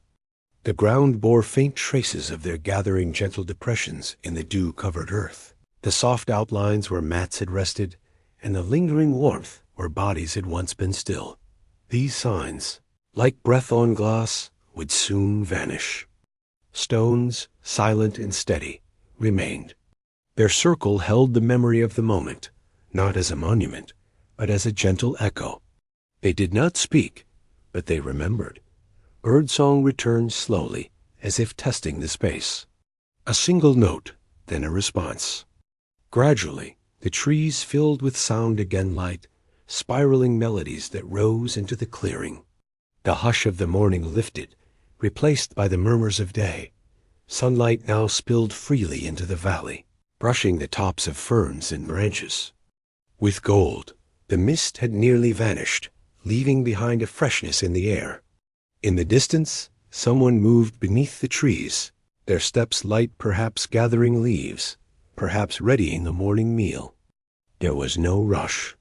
The rhythm of the day had begun, yet in the clearing, a hush still lingered, as if the silence, stretched so carefully between those who had gathered, was reluctant to loosen its hold. It hovered like a final breath before release, cradling the space a moment longer before the world fully woke. The rain came without sound at first. Not a downpour, not a storm, just the soft descent of droplets from a low sky, mist-colored and slow. The clouds had gathered through the night, stretching like gentle cloth over the hills and forests, wrapping the world in a cool hush. It had rained here before, many times. The trail was older than any name it had been given, older than footsteps. It wound through the trees, not in a line, but in a memory. Roots crossed it, leaves gathered along its edges, and stones mossy and slick-marked where travelers once stepped and stepped again. Now only the rain walked it. Droplets kissed each surface, gently, soft taps on leaves, quiet sips into soil, tiny rivers foaming in the impressions left by feet long vanished. Ferns, heavy with moisture, leaned toward the path as though listening. Beneath them, water pooled in hollows and between curled leaves, reflecting the gray sky in shimmering patches. There were no voices in the forest, only the breath of rain. The birds had found shelter, and the animals, too, waited in their burrows, behind bark, beneath overhangs of stone. All movement slowed. The trees stood as still as sleep, and even the wind seemed reluctant to disturb the hushed dots somewhere along the trail. A piece of woven bark cloth remained, left or forgotten, or perhaps placed with quiet intention. Rain soaked its surface slowly, darkening the fibers until they matched the forest floor. Around it, pine needles floated in puddles, forming spirals. And stars where they met.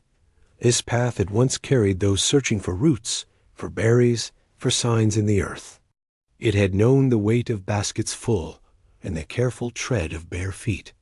In rain, it held those echoes. Every drop that landed felt like a tap on the shoulder from time itself. The air smelled of earth and stone, of wet leaves and stories not spoken aloud. A damp breeze meandered through the trees, lifting steam where the rain kissed warm bark. Somewhere nearby, a single pinnacone fell, its sound barely more than a whisper against the carpet of needles dot in one quiet curve of the trail. The earth revealed a patch of old fire, no flame now, just stones in a ring and a faint trace of soot on bark. The rain found these stones too, tracing their roundness, sinking into the ash. It did not erase the memory, but softened it, made it gentle. The fire had been built with care. Now it rested, dark and still. Farther along, the path grew narrower, nearly vanishing into undergrowth. But it was still there, marked by the way water gathered in familiar lines, by the bend of grass, by the rhythm of nature's memory. In the rain, all things felt remembered. The forest began to hum a low, constant sound made not of voices, but of movement, of droplets finding leaves, of rivulets tracing their way down trunks, of mud reshaping under the weight of water. Was the language of time itself, speaking in a tongue the earth never forgot. Moss spread across fallen logs like a thick green blanket, its color deepened by the wet. Every surface now shimmered, rocks gleamed, bark darkened, spiderwebs caught. The silver light of the overcast sky, each thread lined with beads. A single feather lay caught between roots, soaked but still delicate, its colors muted and softened, blending into the scene like a memory half-dreamed. There was peace in the motion. Each drop fell with care, without force. The trail, even as it blurred under the weight of water, did not resist. It welcomed the rain like an old friend, like a story told in a familiar voice dot in a shallow bend. A carving could just be seen on a stone faint, almost lost to time and lichen. Perhaps a mark of direction, perhaps a name, perhaps nothing at all. The rain traced it too, filling its grooves, turning it into a tiny pool. Even this, the oldest sign, was not immune to softness. The canopy above shifted slightly. A breeze had returned, barely enough to move the tops of the trees. It stirred the branches just enough to send a fresh scatter of droplets below, a sudden light shower within the larger rain. It tapped on leaves and stones, a quiet rhythm that invited. Stillness dot, and then, further down the trail, a fallen log offered shelter. Beneath its arch, dry earth held a few old leaves, untouched by rain. It seemed a place made not for hiding, but for pausing to watch, to listen. Anyone who had walked this path might have rested here once, knees tucked up, chin on arms, waiting for the sky to clear or simply enjoying the sound. Above, the clouds lingered like a soft ceiling, unmoving and vast. They didn't threaten with thunder or flash with lightning. They simply hovered, full and patient, like old stories waiting to be retold. They carried no urgency, only a quiet promise. The rain would stay a little longer, not to overwhelm, not to wash away, but to nourish, to remind the forest of everything it had endured, and everything it had become. The old trail, winding and worn, would see no footsteps today. There would be no travelers gathering herbs, no baskets bumping gently against hips, no laughter rising into the trees. But that absence did not mean the path was abandoned. It was still alive, remembered not by people, but by the rain. With every drop, it was traced again gently, thoroughly, until the earth itself seemed to sigh out evening would not rush in. It would arrive slowly, like breath deepening after a long day.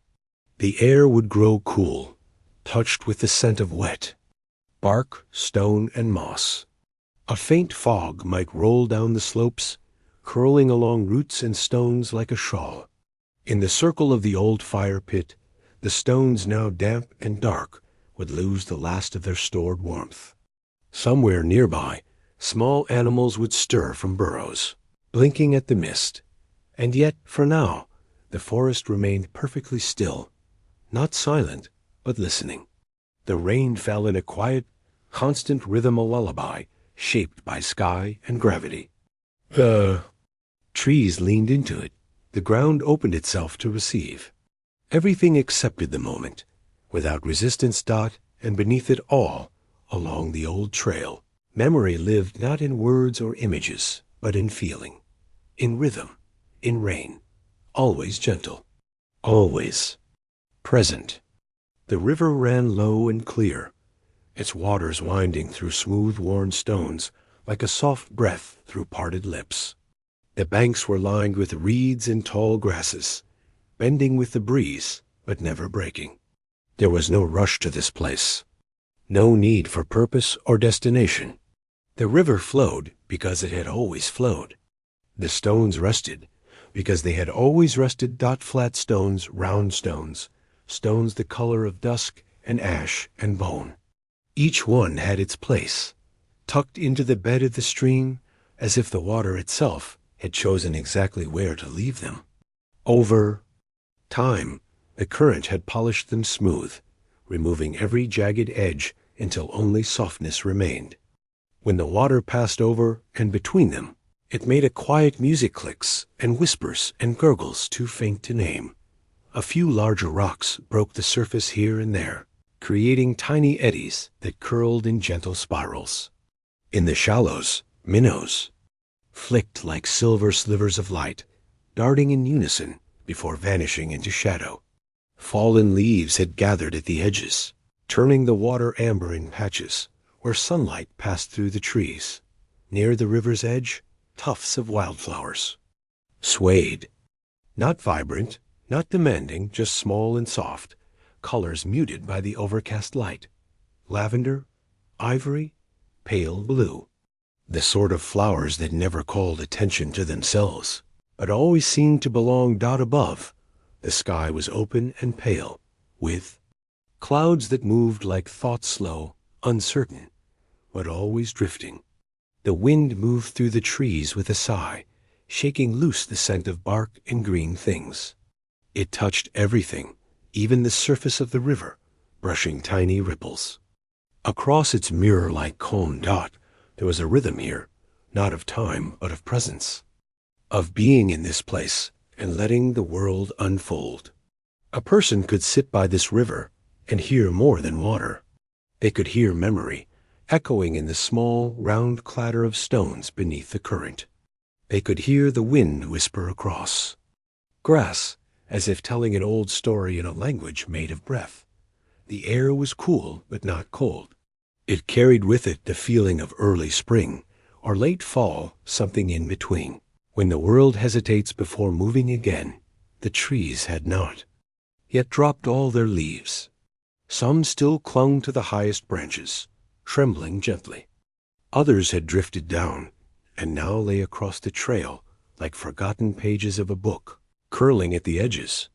Farther up the riverbank, a small pile of stones had been arranged deliberate, yet not decorative.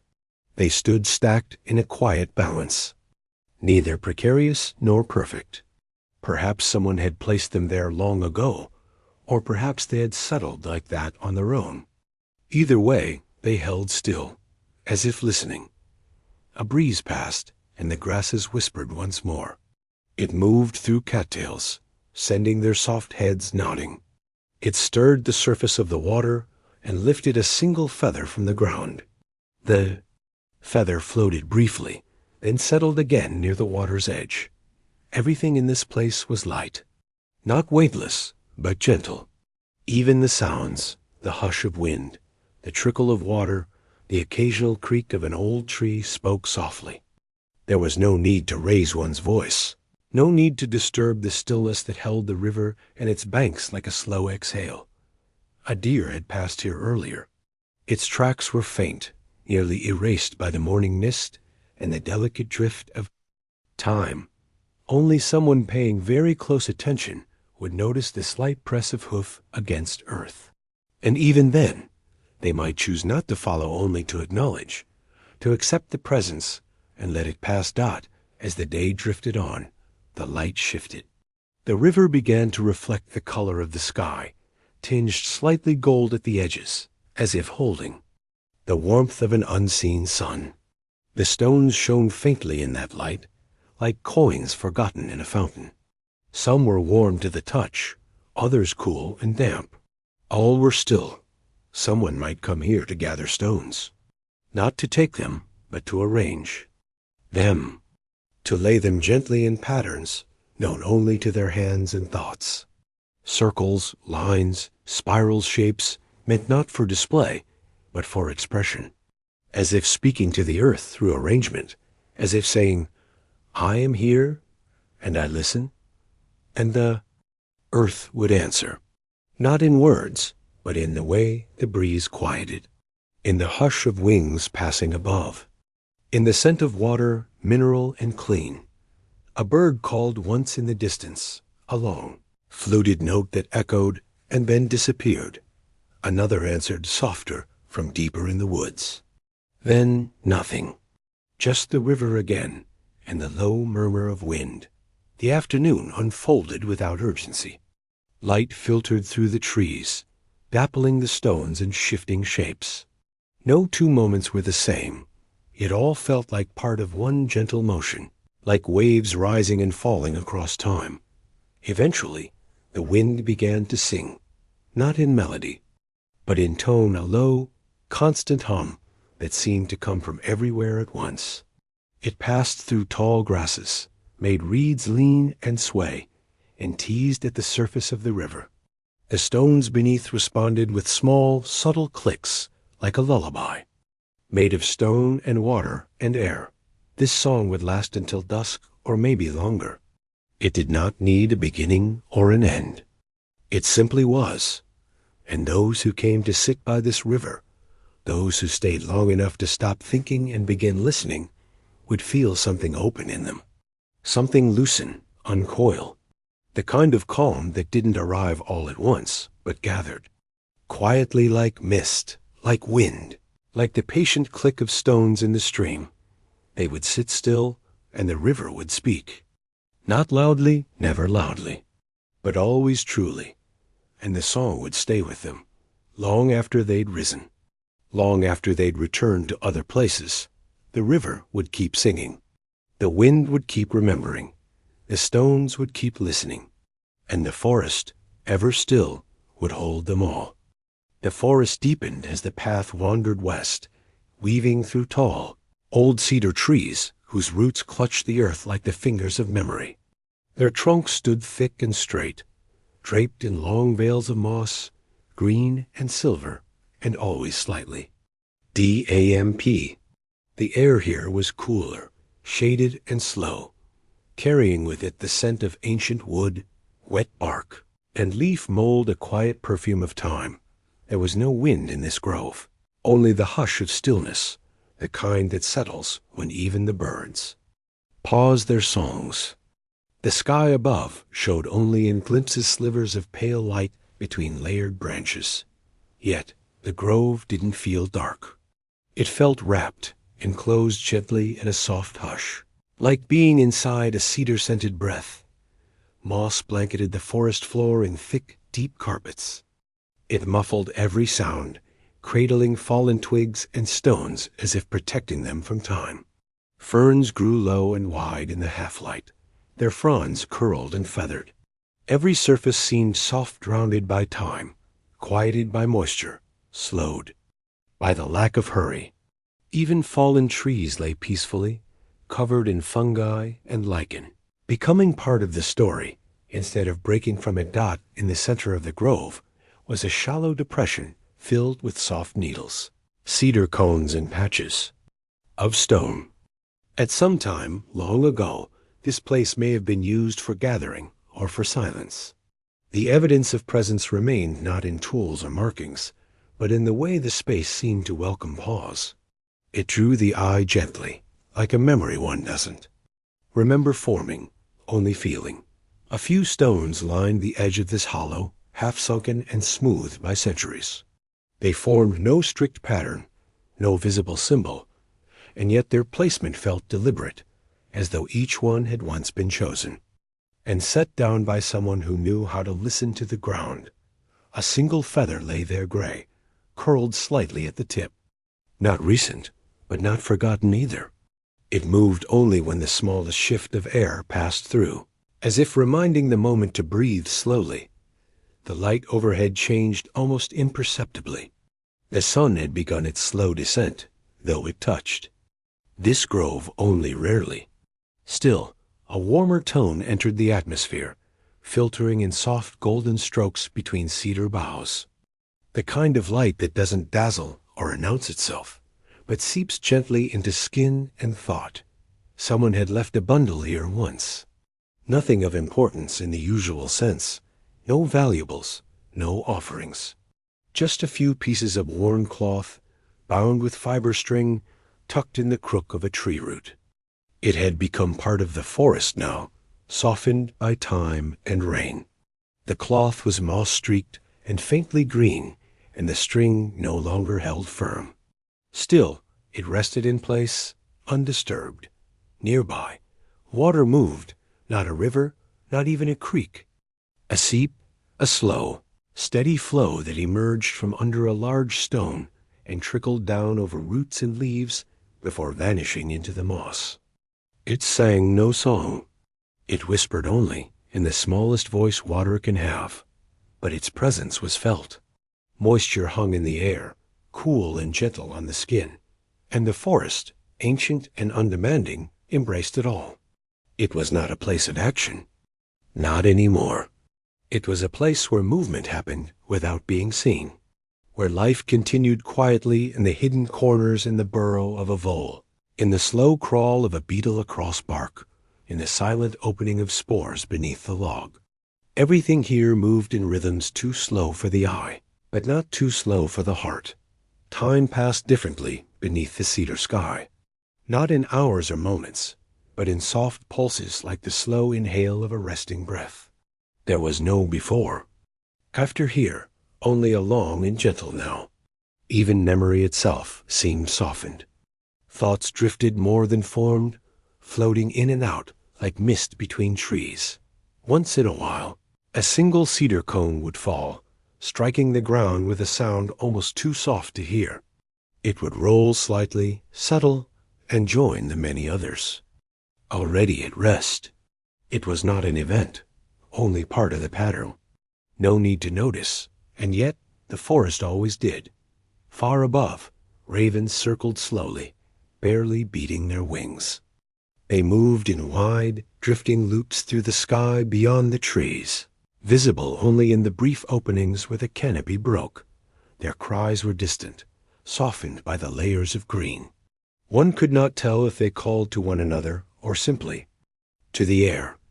A stone path, barely distinguishable from the ground, ran from one edge of the grove to another. The stones were old, some cracked, some half buried, others simply gone. It had once been walked regularly, perhaps it had, simply emerged as many feet passed the same way. Now it was only a suggestion, a hint, that others had come here before, and that their steps had meant something quiet, something lasting. A few scattered leaves rested across the stones. No one moved them. No one needed to. Their presence added rather than interrupted. And through all this, the sky above began to shift. The pale gold deepened to soft rose, and then to ash violet. The air grew cooler, touched with that early hint of night, the one that arrives before darkness does. The forest listened. Stillness didn't mean absence. It meant attention. Every detail, each mossy stone, each curl of bark, each faint breath of wind was part of the listening. A chorus of still things, holding the world in place with nothing but their presence. If someone were to rest here, they would find not silence, but the comfort of being surrounded by 1,000 soft voices that never needed to speak. The forest would wrap around them, not to hold them tightly, but to make room for their breathing, for their sleeping, and the cedars, taller than memory, would keep watch, not as guardians, not as symbols, but as themselves. Trees that had seen more than could be spoken, and remembered more than could be known. As the sky darkened, and the last of the light slipped between branches, the moss seemed to glow faintly, not with light, but with presence, with age, with stillness, and in that stillness the world exhaled. Night arrived with softness, not sudden but slow, like ink soaking into paper. The light faded by degrees, and with it the colors of the world slipped gently into shades of blue, silver, and charcoal. Shadows stretched out to meet one another until they became one seamless veil across the land. The wind began to move, not with urgency, but with intention. It slipped over the hills and down the forested slopes, curling around tree trunks and brushing through tall grass. It stirred the edges of old stone rings and rippled through patches of standing water, disturbing nothing and yet touching everything. The earth beneath, broad and steady, did not shift. It held its place as it always had, slowly turning beneath the sky, carrying the memory of every footstep, every fire, every voice that had once passed this way. Its silence was not empty. It was full of time, of weight, of quiet understanding. People had long since gone to rest, nestled in their shelters, or curled beneath woven blankets near the coals of soft fires. Only the wind remained awake now, wandering, thoughtful, unbound. It moved not like a force, but like a presence, a being without form, drifting past wooden posts, threading through drying herbs, fluttering the edge of an old cloak left hanging. Near the doorway, in the distance, somewhere near the wide bend of a stream, reeds whispered as the breeze passed through them. The sound was faint, like the hush of breath between sleeping thoughts. It was not a message, not even a song, but it carried the shape of comfort, something familiar, something belonging. Stone paths glimmered faintly with dew, catching what little starlight filtered through the canopy. No footsteps echoed here, but the paths remembered being walked. They still held the patterns of bare soles and soft shoes, the impressions of baskets being carried, the rhythm of walking for the sake of walking. Every so often, a gust would lift gently across the open. Clearings, spinning loose pine needles into slow spirals before letting them fall again. A feather might lift from where it lay, drift a short distance, and settle in a new place. Each movement was deliberate, without intent, like a thought formed in a dream, quiet, beautiful, and gone before it could be questioned. In the center of one ancient gathering space, a circle of firestones still held their shape, even as time tried gently to wear them down. Moss crept between the cracks. Rain had darkened their edges, but the stones remained as they always had. Tonight they felt cool beneath the moonlight, and the space between them felt held not by people, but by memory. The wind brushed over the stones and moved on, slipping through tall stalks of grass, bending them in a slow dance. Each blade moved not in unison, but in harmony, like waves moving across a sleeping lake. The ground gave no resistance. It accepted each breath of air like a lullaby. High above, The stars were clearer now, scattered in familiar patterns across the night sky. No one pointed to them, no fingers traced their constellations, but they were known. They had always been known. Travelers had once read their paths. Children had once fallen asleep beneath them. Now they simply looked down, content to watch. A grove of birch trees stood to the north, their white trunks pale even in the dim light. Their leaves whispered against one another, small and many, a quiet chime that accompanied the wind's wandering. Beneath them, the ground was soft, padded with old leaves and rain-polished stones. A blanket had been left there once, perhaps forgotten, perhaps offered. It had grown damp now, but still lay undisturbed, as though waiting for someone to return not in. Another clearing, nestled beneath the leaning arms of a bent cedar, a small pile of shells lay in a shallow bowl carved from stone. Rain had filled its base, and the shells shimmered just beneath the surface. The wind passed by, stirring the water slightly. A ripple formed, then disappeared. Nothing more. Even the animals that stirred at night did so with gentleness. A rabbit moved through low brush without sound. An owl blinked slowly from its perch, then turned its head to follow the breeze. A fox padded silently across a narrow trail, its breath faint in the chill. All of them part of this hush. All of them belonging, somewhere far away, perhaps in a hollow by a stream. Someone had left a carved flute. It was not being played. It simply rested, shaped by hand, waiting in its place. Once it had sung songs to dusk. Now it remained still. But the wind passed over its open mouth, just once, and for a moment. A low hum emerged, a tone barely there. Almost imagine Dot. It was not a song, but it felt like remembering, like the sound of something long past, returning softly, only for a moment.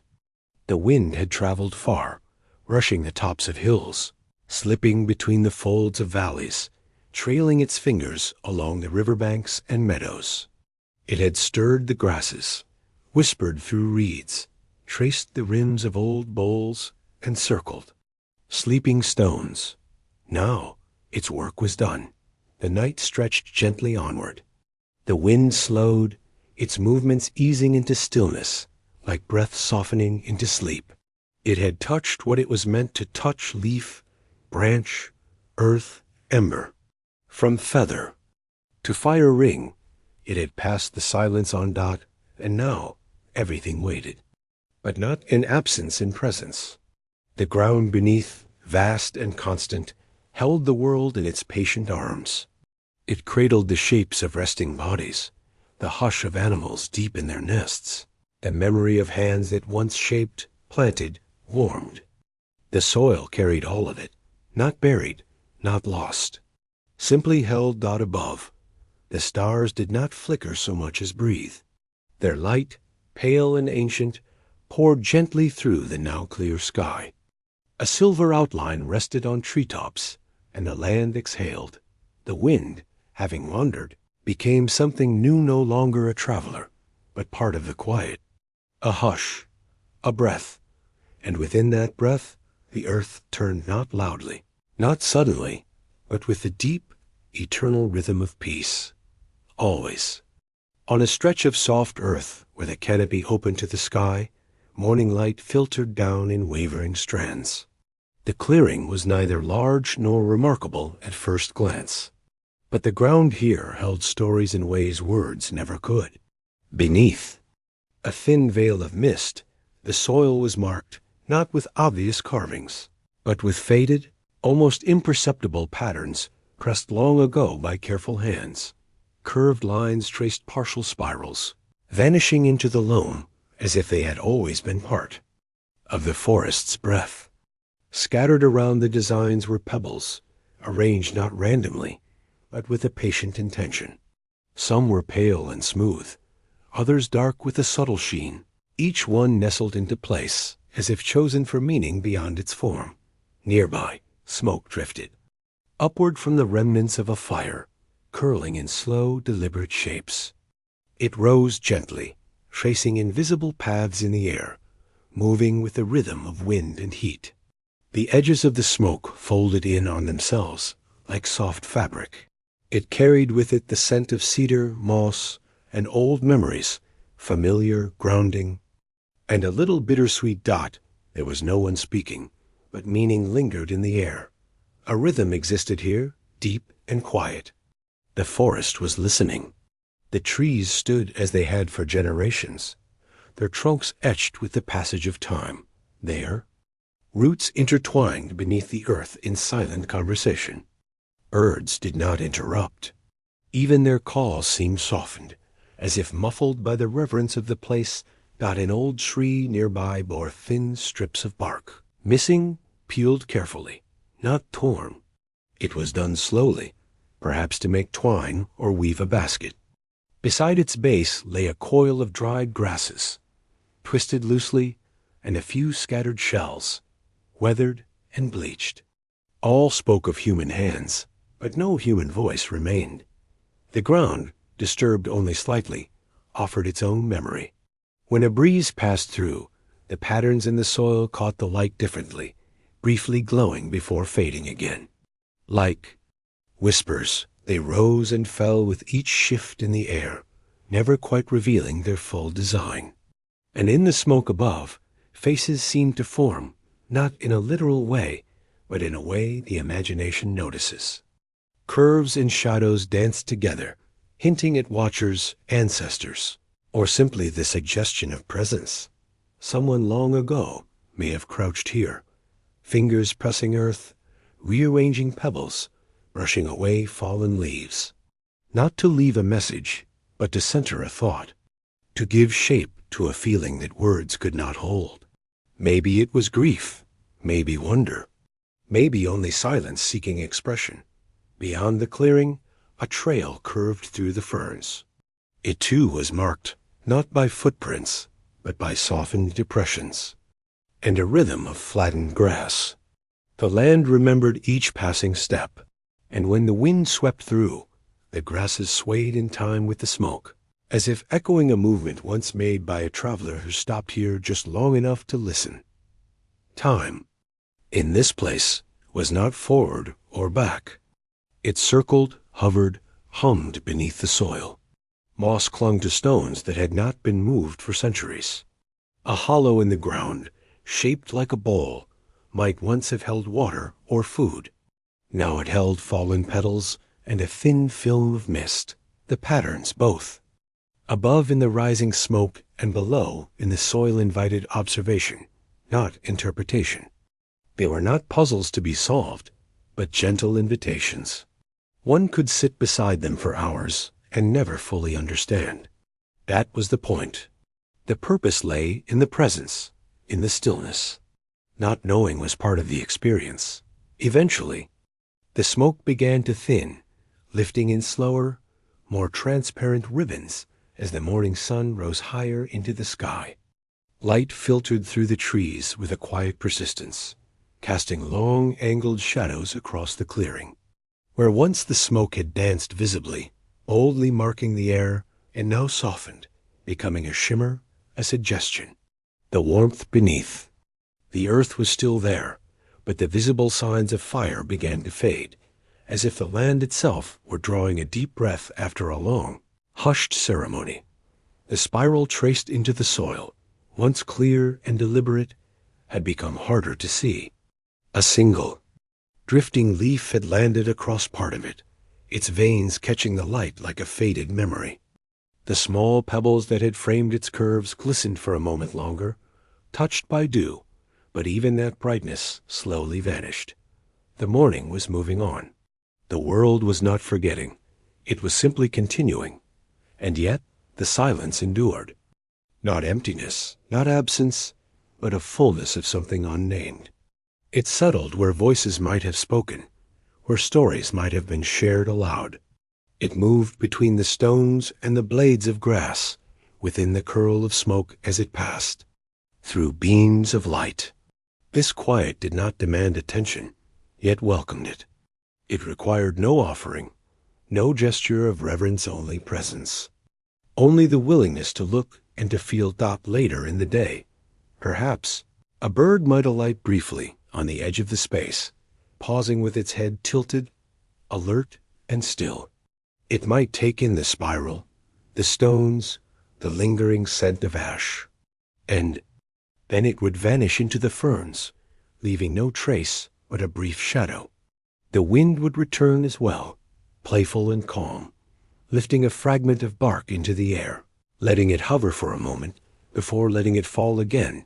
Dot by dusk, this place might be entirely quiet again. Or maybe elsewhere, other hands would strike flint, coaxing flame from tinder in another circle of stones. But here, the story remained, tucked into the folds of soil and drifting smoke, hidden in the curve of bark and the hush of the trees. It was not a tale told with voices or ink. It lived in the stillness, in the subtle, in the way the earth remembered. A story shaped by smoke, soil, and the silence in between. A story that did not and only waited to be felt again. The mist came early, even before the last embers of the cooking pit had gone out.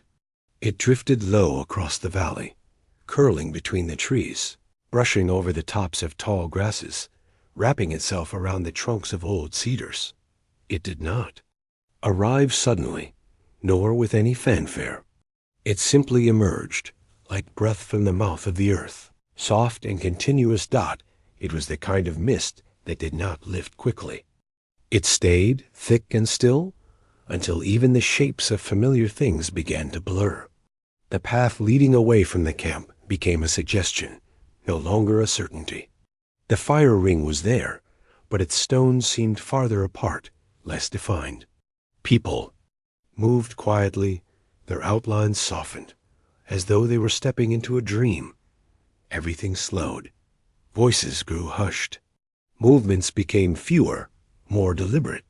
It was not cold, but cool enough that those awake wrapped themselves in hides, or wove bark fiber cloaks tighter across their shoulders. A mist gave no fear. It was not a threat. It was a reminder that even the most solid things, trail, fire, tree, could be made to vanish or nearly vanish.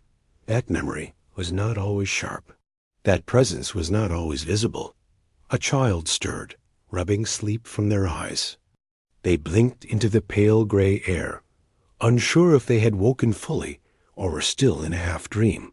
Somewhere, a bird called out once, softly, its song quickly swallowed by the thickness. A dog padded across wet leaves, stopping to sniff then.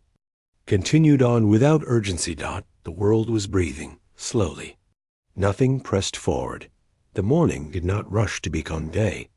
The mist was part of that, a layer placed over everything. A soft hand on the forehead of the land. In the camp, a few people gathered near the edge, where the trees thinned. They stood in silence, looking perhaps for the sun, or maybe for nothing at all, just standing, letting themselves be among the mist instead of apart from it. One reached down to touch a leaf heavy with moisture. Another lifted a hand to their face, collecting beads of water along their skin. No words were spoken. A pot still hung from a wooden tripod, but the coals below. It had gone out. No one rushed to rekindle them. Breakfast could wait. Tasks could wait. This was a moment for stillness. Not enforced, but chosen. Farther out, the landscape softened even more. The distant trees merged into a single dark band, blurred by the thick air. The stream that wound past the camp made no sound. Even its movement was hidden, its glittering surface now dulled beneath the silver veil. Somewhere across the water, a heron stood motionless. It was barely visible. Only the outline of its body betrayed its presence. In this mist, time felt different. Not lost, but suspended. The days that came before seemed closer. Not in detail, but in feeling. As if the first people who had walked this land were here, just beyond sight. Not ghosts, not memories. Just breath still lingering. footsteps still echoing, ever so faintly. One elder, sitting alone on a flat rock near the center of the camp, held a small pouch of herbs in their lap. They did not open it. They simply let their hand rest on the worn fabric, fingers gently curled. Their eyes remained closed. Their mouth neither smiled nor frowned. They were entirely still, like a stone set long ago and never moved. Mist gathered on their eyelashes. A squirrel darted down a tree trunk, then hesitated before continuing. Its fur was damp, but it seemed unaffected. It too moved slowly, sniffing, pausing, listening. The mist muted even the thoughts in people's minds. The past, the future, the plans, the needs, they all stepped back.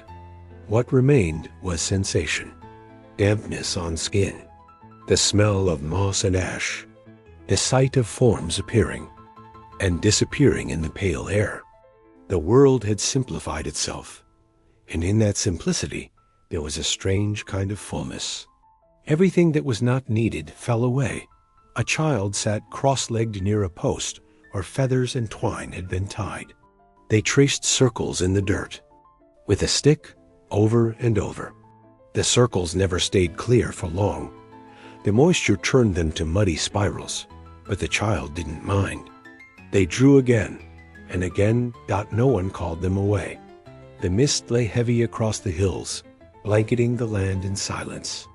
Trees stood like sentinels in the haze, their outlines softened, their details blurred. The world had lost its sharp edges sounds, were muffled, shapes faded, and even time itself seemed to pause. The grasses barely swayed. The air hung still, like the breath before a word that would never be spoken. Eventually, yes, someone might rise and gather wood. A fire might be kindled. Traps would be checked, berries picked. A child's voice might laugh through the clearing. But all of that would come later. Now was not for doing. Now was for being.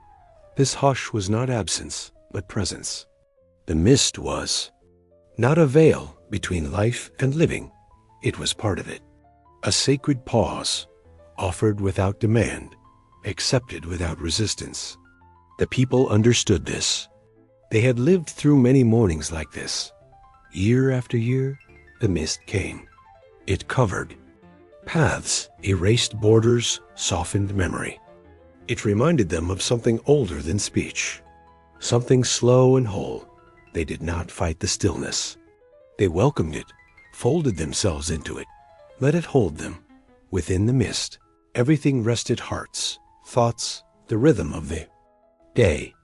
And the mist, in turn, cradled it all, as if it too remembered the stories told long ago beside firelight and stone. And so the world waited, quiet, breathing. Eventually, yes, the mist would rise. The air would clear, shapes would return, tasks would resume. But not yet, not yet. Let the final breath linger. Let the silence stretch a little longer. This too was part of the journey. And the earth, wrapped in mist, remembered with them. Good night, and see you in the next story by the fire.